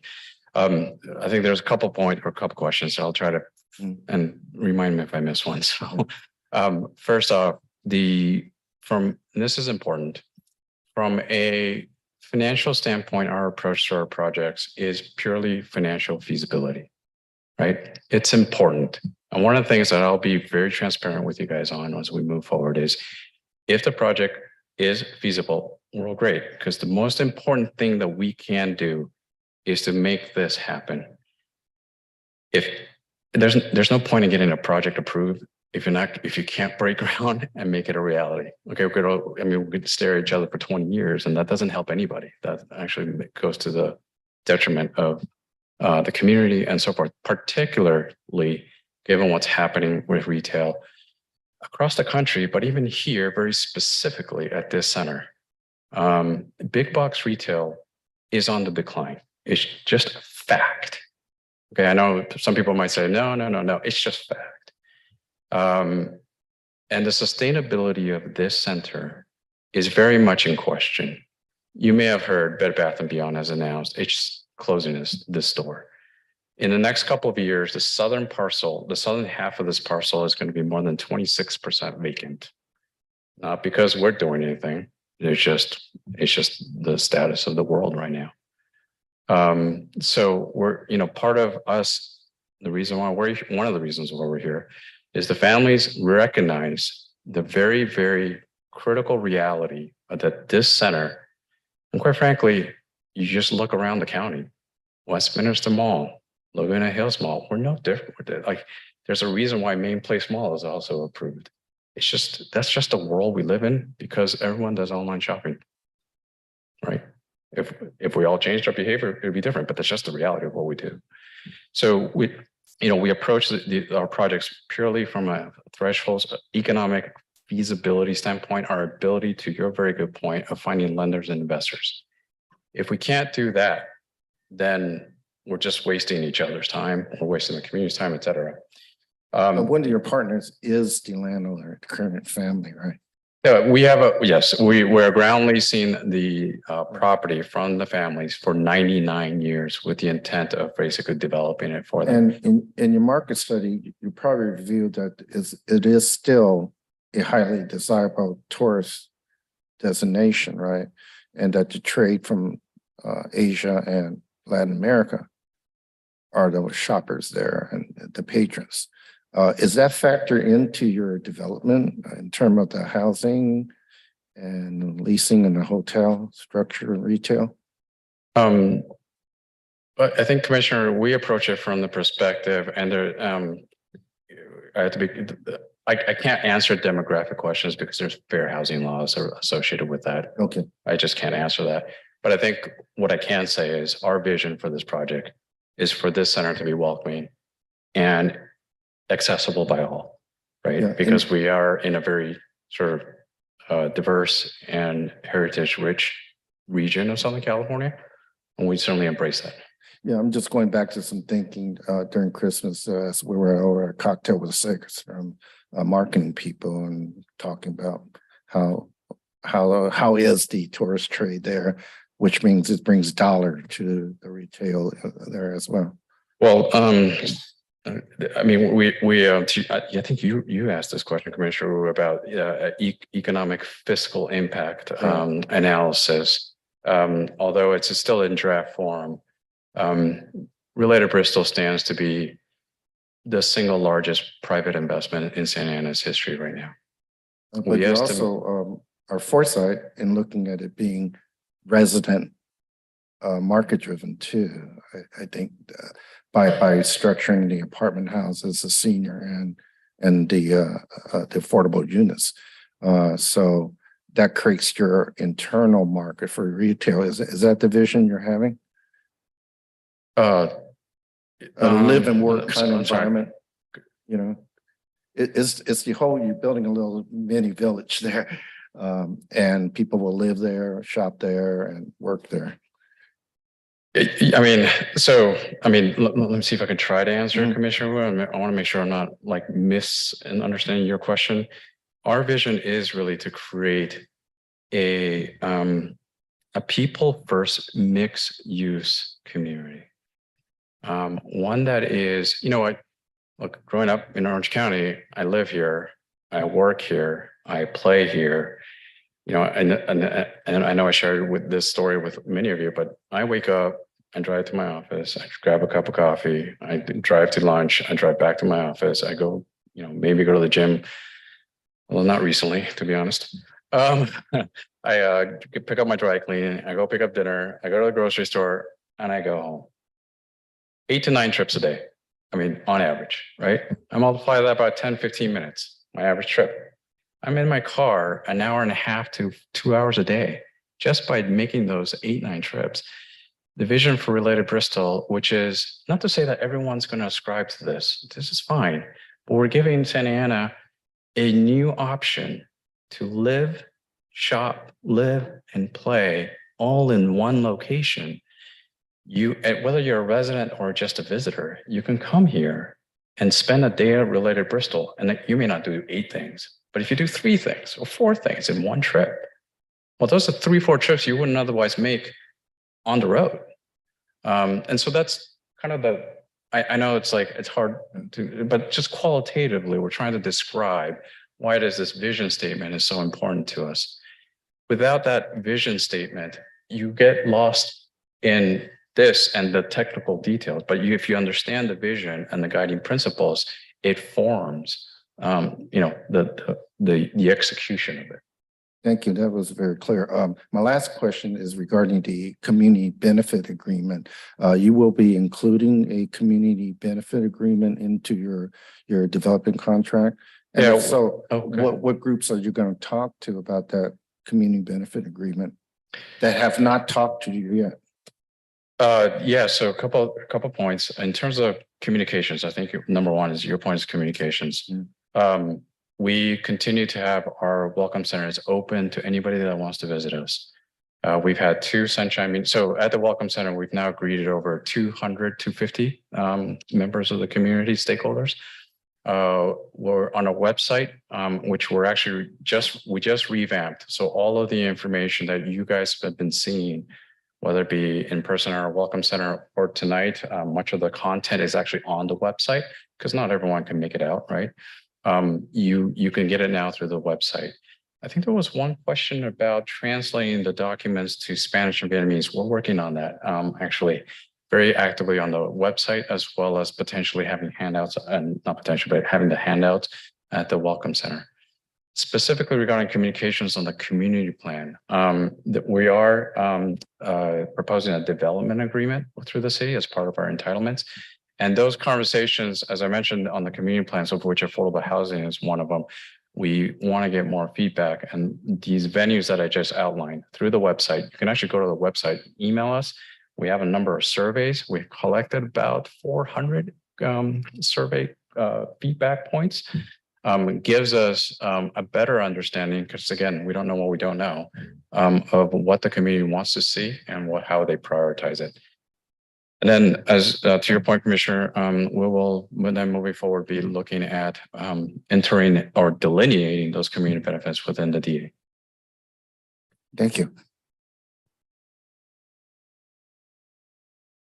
Commissioner Ramos.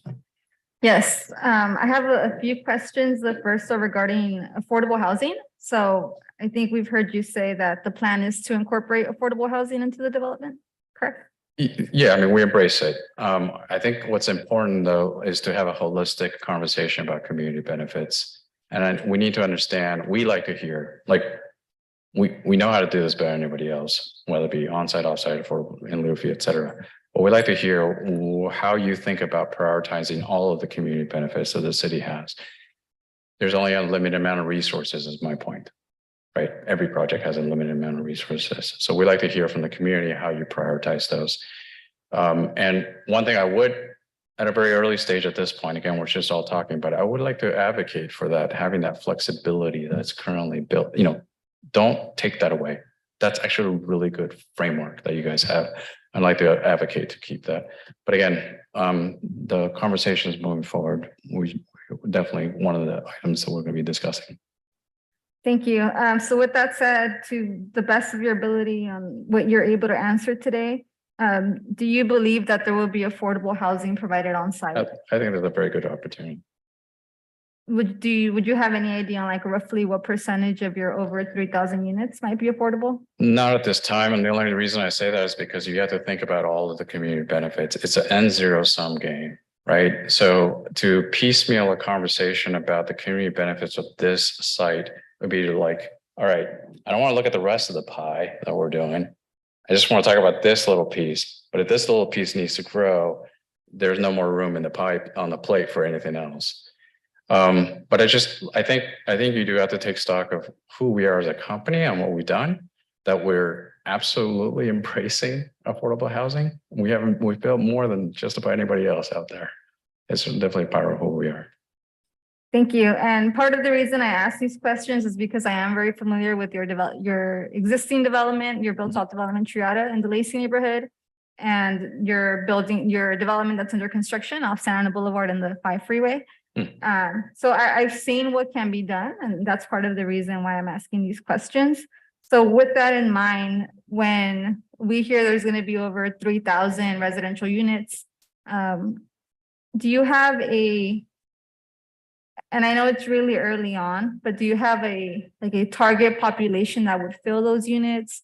Is there any information available on like what the unit makeups might be, whether it be like studios, 1, 2, 3 bedrooms, knowing that families typically look for units that are larger and that have more rooms available because those are what the needs are. So I'm just curious if there's any idea what the makeup might be of those 3,000 plus units. So you raised 2 points. The target demographic, again, I can't answer that because of fair housing laws. But again, I'll emphasize the intent is to be like, we welcome everybody. There's no reason why we shouldn't. In terms of unit mix is what you're alluding to. I'll say that the market, in terms of preliminary analysis, the market seems to indicate somewhere in the range between studios all the way up to 3 bedrooms. Thank you. And then I know that there's also going to be units provided that would be for seniors, and they would be continuum of care units. Can you please explain what that means and what it would look like? Sure. So our desire to serve our dear senior population is an extension of our company's belief in serving our clients through all the stages of their life. And in Orange County, we certainly have a need for this type of service. So the senior component of our project is really an extension of our desire to service the needs of the seniors. Am I answering your question, Planning Commissioner? Yeah, that's one part. The other part is what does it mean when it says it's a continuum of care unit? How is that different from any other unit that a senior could live in? Well, it's very different. It runs the gamut. I don't know how well the senior care. So this would be assuming that I have no knowledge of the term. Yeah, understood. It spans from what's called an independent living all the way up to memory care. So seniors, it's different than somebody who's just living in their apartment. There's someone, you're in a community specifically designed to the needs of seniors as their needs evolve, physical, mental, or otherwise. Thank you. And I asked this question and I asked the developer a similar question during our meeting, just because I know we've had other large affordable housing developments built specifically for seniors that seem to have trouble filling up. So I was just curious what this would look like, and it sounds like it's very different than maybe what's been provided. But I think we'll see as the development progresses. And then my last question was just around community outreach and engagement. I think you already answered a part of it, saying that you're all working on translating the materials currently available to Spanish and Vietnamese. And I'm wondering if there is any staff at the open house that speaks either Spanish or Vietnamese. Yeah, so to answer your question, if anyone expresses a need for a translator, we do have it available. So our Welcome Center is by appointment. The reason for that is just we don't want 80 people showing up and we can't cater to 80, right? So we want to make sure we make time for individuals. But to answer your question, if someone has a specific need, for example, they contact us in Spanish. I do speak a little Spanish, believe it or not. Crazy as it is, I lived in Argentina. But regardless, we do also have staff members that do speak Spanish, but if those staff members are not available, we can also bring translators in, much like we did for both the first and the second Sunshine meetings. Thank you. And then my final question, if anyone's listening today and they wanted to make an appointment to go to your open house or that space on site, how would they do that? Yeah, you can either email us, go to the website, simply email us on the email, or just simply call us and just and make an appointment. Great, thank you. That's all. Yeah. Oh, you could also just stop on by, knock on the door. Awesome. Thank you. Thank you, Commissioner Ramos, Vice Chair. Steve, thanks for making it out tonight with your team. Really do, I'll echo what has been said. I mean, everybody looks at this project as a very promising project for Santa Ana and obviously for the economics of Santa Ana. So it would be great to see us have something of this nature in the future. One question I've got is when you look at the phase one, I'm trying to determine where does the responsibility change or transition? Look at phase one in 2026, you've got phase one starting. But when does Relate take over the ownership of this project? Are you there now or is it something that's out in the future? Yeah, it's a great question. And I think there was one of those slides, and I hope it wasn't confusing. There is an existing lease structure that was established in 1971. So it's over 50 years in the making. That lease structure comes due 12/31/2025. So there is an existing lessee on the site right now. In fact, multiple lessees. It's rather complicated. I won't bore you with the details, but under this current, we're in the process of seeing if we can buy them out early so we can actually take control and be able to implement hopefully good improvements. But as of right now, Related would take over on, oh boy, how should I describe it? On January 21st, 2026, Commissioner McLaughlin, I'll go into a legal detail. There's an overlap in the preceding 2 years that could be possible for 24 and 25. I know it's really complicated. So we're trying to undo 51 years worth of lease structures. I mean, they come due, but just to reflect the realities of what's happening with the existing lease structures. But at the latest, it'll be January 1st, 2026. Maybe that's the way I should describe it. Okay. And I'm just going back to one of the questions that's already mentioned about the senior living. And I think when we talked about it, it was not just the facility itself, but it was also wraparound services that would be available for the elderly people or plus 50, if anybody over 55 type thing. Is that? Yeah, it's part of if anyone wants to Google it, it's part of what we call the Coterie brand of Related. And it's really geared towards how do we care for our seniors and our guests from, they join us when they're very young, they go into their middle ages and then the latter, stages of their lives. We want to address those needs as they evolve, whether it be physical, emotional, spiritual, and so forth. And so those services come. If you guys just Google Related Coterie, you can learn a little bit, but I'm happy to, by the way, if you guys ever want to come, we'll happy to tour you up in San Francisco. If you're ever in town, I will take you up. So my last question goes back to the community agreement that was spoke about earlier. And when you look at, since we've talked, some of the conversations that I've had with individuals and groups is the fact that we have a big void, for instance, in education when you get down. I mean, we have K through 12 here in this area, but when it comes to community college, there's very little, if anything, that's community college in the south end of the city. In fact, most of the people a lot of the students that graduate from K through 12 in Santa Ana Unified School District that live down here show up at OCC. They're not going to Santa Ana College.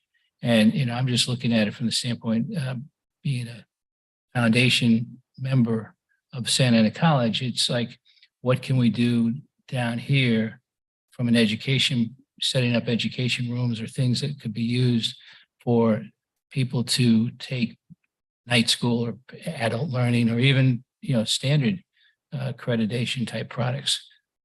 So that's one thing.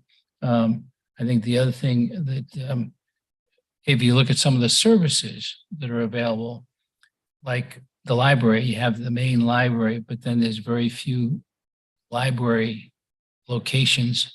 And it would be something to have some kind of a library, whether it be, a digital library. It doesn't have to be a book library. It could be digital. Things like that. Services that are up at the north end of the city that don't necessarily filter down to the south end of the city. What's that list look like? Does anybody have an idea what it might be? Because I think that would help form your solution as to whether or not this is a viable project and it covers enough areas of support and concern. And the reason why I went back to that question of when you take over responsibility for this, the other thing is that this end of the city is no different than the north end of the city. And we have issues with, homeless and things of that nature. And when you're talking about 25, 30% vacancy of units coming up in the next year, that concerns me because those are places where people tend to, if they know that there's an empty building, they will find a place to sleep in front of the empty building. And so, how do you, without burning your reputation on it, how do you look to support something like this? Yeah. So first of all, Planning Commissioner McLaughlin, thank you for that feedback. Those ideas for benefits is exactly what we're here to do, for us to listen. So whether it be educational needs, with junior colleges, like vocational training, we certainly would advocate for local hiring. Or the idea of a library, just please send it to us, meet with us, call us. We're asking for all the input possible. Let me try to address delicately the social crisis that we're going through right now, which is not unique to Santa Ana. As we know, every city just about across the entire countries is going through this social crisis. We like to think we can be we take a holistic approach to this in the sense that we know our project isn't going to solve the social crisis for the entire city, right? It's just beyond the scope of what's possible. But we like to be very much an integral part of the solution. And we're going to use all the tools that we have available to us to help do that. Because the mandate of creating a safe environment, the mandate of creating a safe environment is a mandate. We have to make this happen for ourselves. We're making, right now it stands at roughly $3 billion investment in the Santa. We have to make sure we do the right thing, not only for everybody, but certainly we have lenders and investors. We also have to make, going back to this economic feasibility issue that I spoke about. Addressing the needs of the community from a safety standpoint is important and it's critical, mission critical. So what things could we do? Well, first and foremost, I like to suggest that creating Related Bristol and making it a reality is one of the greatest deterrents we can implement to some of the undesired behaviors, I'll put it that way. The reason is you're activating the entire 41 acres with uses. And again, if you think about the park not being passive, it's active. You think about retail, you think about it, you're just activating the entire center. It is a huge deterrent. Lots of eyes on the streets, lots of people. It just naturally will organically, and that's the best, in my opinion, the best thing we can implement, an organic deterrent. In addition to that, though, we're also looking at, we're going to have our private security, state-of-the-art security cameras just for ourselves, selfish reasons. We have heard, this is maybe my opportunity to share with you what we've heard from the community, that this issue is incredibly important to the community, almost consistently. And we're advocating, we're open to the idea of a police substation on the site. It's about response time. Because that police officer would otherwise have to be dispatched from downtown. And it takes a long time. I mean, with traffic, you're stuck, right? The whole time going over there. A police substation allows a police officer like the guys you guys have on next to Santa Ana Powell and on McFadden. It's great, right? It's a place where the police can go to take a break, use a restroom without having to run into a coffee shop, file a couple of papers. They can dock themselves there. And if something happens, guess what? They're not driving from downtown. They're right there. So, and what we've been hearing from community members is they like to see that police response time improved. And I think we can do so with a police substation. So that's sort of, I guess, lever number 3 or 4 now that I've listed. And then I'd like to think moving forward that Related Bristol may become a hub, like this place that people can turn to, especially if we have a police substation, but just a place where a lot of people can get together, the community can get together and discuss ideas about how we improve safety throughout the neighborhood. If there's a neighborhood watch program we want to start, maybe we can have a center here that, community center that people get together and we talk about the neighborhood watch on a week, whatever, monthly basis, weekly basis, whatever maybe the frequency. So I hope I'm answering your question. Yeah, I mean, the last thing we would like to see with this kind of a project is that it ends up getting fenced in. And, all of a sudden you have a, fenced in area because of safety issues. I mean, and quite frankly, right around the corner is Armstrong Homes. That's a gated community and they've got tremendous problems with people sleeping in the trees and bushes in front of the house, in the front of the building or front of the entrance, or all around the whole unit of homes. So, I mean, it's a challenge. We all have to work with it. But it would be great to see something that you guys have done to help solve some of the issue. Understood. Okay. Thank you. Yeah, thank you. Thank you, Vice Chair. I think Vice Chair asked a lot of the questions I had in mind. I think at a high level, can you walk us through? I know that we're still in the planning phase of this, but since you're phasing the project into 3 separate parcels and developing 1 parcel initially, at a high level, once you take control of the site and you're developing the first parcel, how do you envision the other parcels being treated as the leases go vacant, as the stores are vacant? How do you intend to treat those second and third parcel while you are under construction?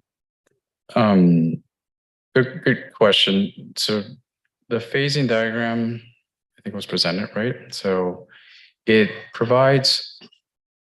Oh, so let me back up a second. I think I mentioned this previously. The existing lease on the site has been in place now for over 50 years, is coming due in 2025. Our phasing shows us starting on January 2026 when we can actually, legally go on the property. The southern half is envisioned to be the first phase, and the unique aspect of that is, especially when you think about, especially on the southern half, there's so much big box retail. A lot of that's going to actually become vacant prior to the 26th date. But the phasing allows the northern parcel tenants to be able to stay in place for quite an extended period of time. And, our schedule shows the northern parcel is not beginning until, big picture, the northern tenants, depending on where you are in the northern tenants, you have the opportunity to have lease extensions for anywhere from 8 to another 11 years. And I know many of them, you're not in the real, for those who are not in the real estate business, not that I'm presuming, retail leases are typically 5 to 10 years. And that's just the reality of how retail typically works. Some of them may have some extensions, but it gives the northern tenants, which is 2/3 of the tenants, ample time to think about and really communicate with us. We've now met with with the exception for a couple of the more corporate big boxes, 95% of all the tenants on the property. One of the things that we're committed to doing is, and the reason why we got in front of them is because, look, it's their business we're talking about. they know the lease is coming up, all right? It's been in the works for 50 years, right? They know. But the one thing that we can do best is to engage them in a conversation about, be transparent about what's happening. What's our timeline? What, how are we thinking? And as that evolves, undoubtedly through our conversations, we'll keep them apprised so that they can actually, also give us their thoughts, but also for them to be able to plan for their own lives.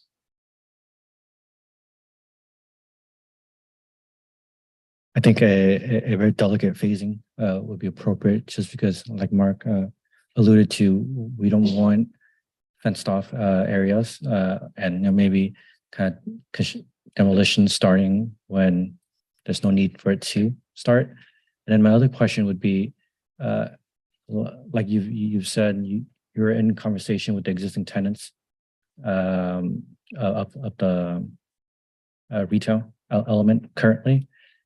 Have there been any discussion of potentially these existing tenants interested in relocating to your new development when it does take place? Yeah, I think each of the tenants are probably more focused on the immediate necessities, their own necessities, but that we have had a number of tenants express their interest in coming into the first phase of the project. Obviously, we don't have anything to show them in terms of, oh, you could be here versus there. Hopefully, we'll have that opportunity moving forward.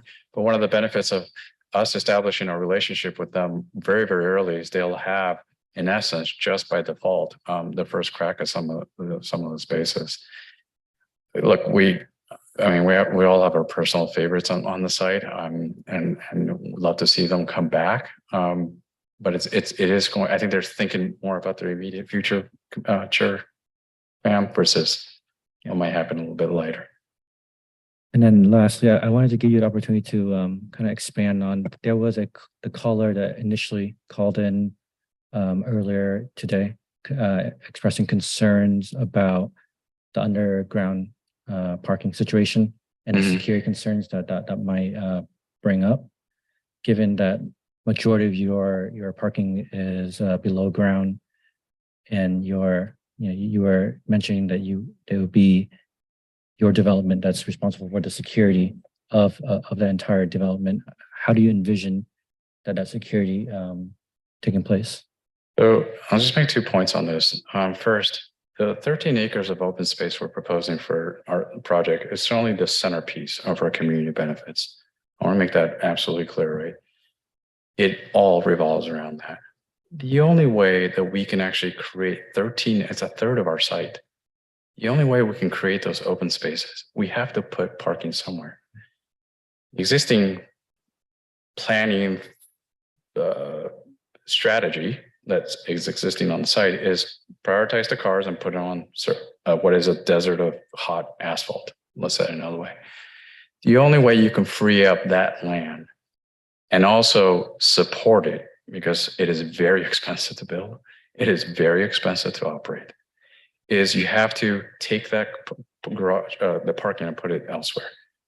I want to clarify, the parking has multiple configurations. One, subterranean for sure, but there's street parking on grade, as well as structured parking on grade, meaning you drive into a garage, but you're on grade.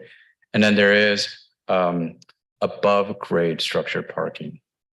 So, you go into a garage, you go up a ramp and maybe 2-3 floors. Most of that experience might be more residential, hotel oriented, but there's multiple configurations for those who rather go down or those who want to park on grade. There is the multiple configurations. And to your point, the operations, when I talk about safety, it's not just, safety on grade, it's safety throughout the whole thing. There was a comment made about gates. Look, we had this actually interesting in this conversation. We brought in a world-class team of designers for you guys. Well, for ourselves, to be honest, but also to the benefit of Santa Ana. They consist of GEL people from Copenhagen, whose entire company ethos is to think about people first spaces. How do you create these urban public realms into something that is incredible, right? They've literally, the founder of GEL and Peter, who's our head of design, could talk better about this, but they're working on Santa Monica Place. And how do you think about, 3rd Street Promenade right now? They're working on those type of spaces and they're bringing that expertise to Santa Ana and to Related Bristol to help us think. And that's why the 13 acres is such a focal point, center point of our community benefits. Robert Stern is one of the foremost stewards of modern classicism architecture in the country, more awards than I could think of, right? My point isn't to sort of just applaud him, but also just to emphasize the fact that these are the foremost thought leaders in each of their own disciplines are coming together and trying to create something incredible.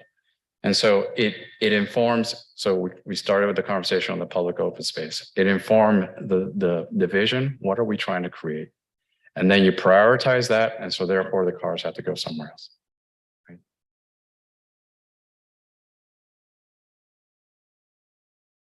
Does any of the commission have any comments? Well, if I could just thank you, very, very grateful for the opportunity for us to hopefully extend our rich history and our really wonderful history in Santa Ana with this project. It really can be consequential, and most consequential project for Santa Ana. And, you know, I like to think maybe the region, but I don't mean to get ahead of myself. I just wanted to thank everyone for the conversation. Our welcome center is open all the time. Let us know when you want to stop by our website. We're working on the translations. And we look forward to continuing these conversations. Thank you very much. Thank you.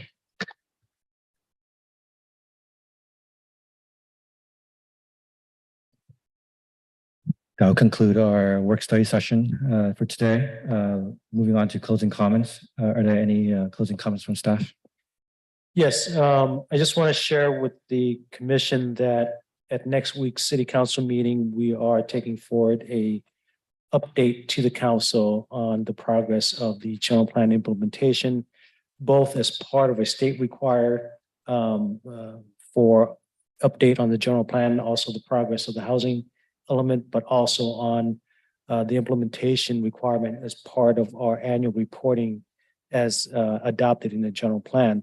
So that plan has information about some of the questions that's been related to housing and compliance with RENA. We will bring that back to the commission and provide a brief update once it's been certified and received by the city council. But if you want a preview of that, tomorrow when the agenda get published, you'll be able to have some of that information as well. But we will bring it back and give the commission a presentation on that. That's it. Thank you. Thank you. Ali, do you have any comments? All right. Are there any comments from the commissioners? I have two comments. The first one is we need to tell the rest of the county that we met our RENA numbers and we did our job. I'm tired of watching the press talk about Huntington Beach and then what a bad actor they are. We're a good actor. We need to tell people we're a good actor. The council over the last 10 years has done a fabulous job of approving housing at all levels for people in this city, and they should be commended for it. So we need to figure out a way to get that news out. The second thing is, and to Commissioner Wu's comments, is that if you look at the economics of South Coast Plaza, they make more money the 3 weeks around the Lunar New Year than they do between Thanksgiving and Christmas. That should tell you which type of demographics are shopping there and also what type of demographics may end up at our project. They're restricted by fair housing laws, but the economics bring to you who's in and around that area.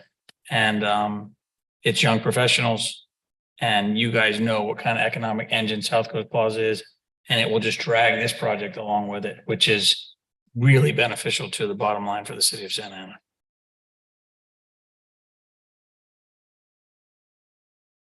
I just want to thank city staff for today's meeting. It went very long, but thank you.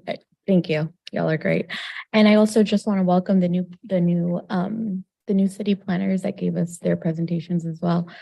Thank you for joining the team and look forward to working with them. Thank you. Sure.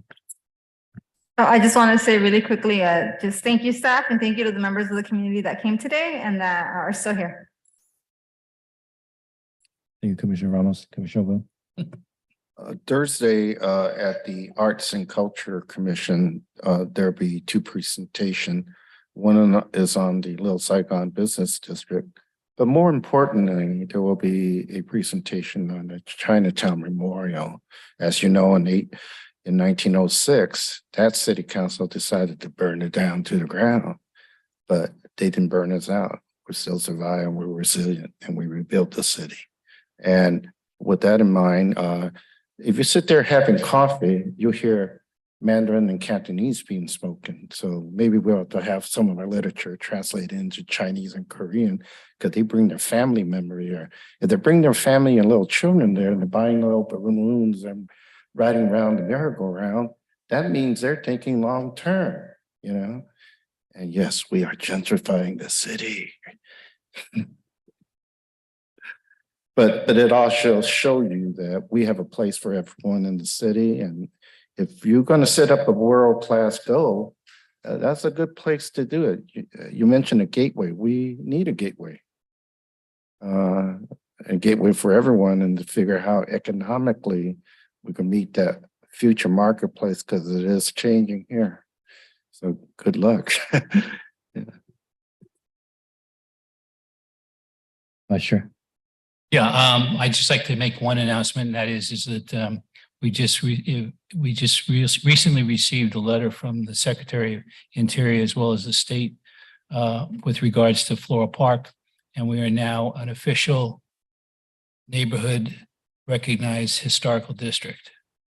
So it's not just on a house by house basis. This is the entire neighborhood has been established as a historical neighborhood district.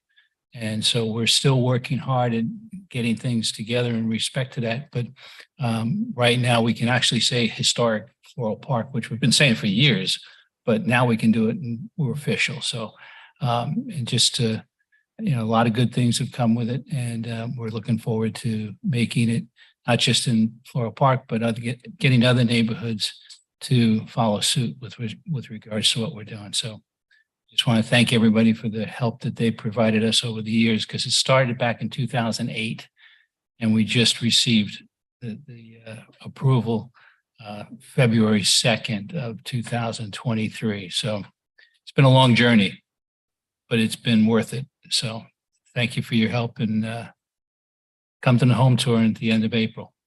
You'll enjoy it. Congratulations. And thank you, Ali. I know that putting this together isn't as short as that 60 slide that you presented. I know that all parties involved, there's been a lot of work. Thank you, really, Bristol, for coming and really sharing your vision with our city. I think everyone here is rooting for a great project, because a great project just leads to other great projects that we can point to within the city and say the city is very receptive to great development, and the development serves the city very well. And so really, like Commissioner Wu said, I don't think it should be an adversarial relationship. It's more of, the community is present. There's an open ears culture here. And so then as long as everyone feels that the final product is beneficial to them, then I think that's the best that we can hope for. And again, I like to encourage the community members. I think, like you mentioned, you would like to invite other homeowner associations to come. I would encourage you to do so at our next public hearing of this item. Currently, right now, this is a work study, and so that's potentially why you don't see that large of a public showing here today. But the city has processes that encourages the general residents to voice their concerns, and I encourage you to do so at our next public hearing. Other than that, this concludes our regular meeting. The next regular meeting will be held on Monday, April 10th, 2023 at 5:30 p.m. in the council chambers. Thank you.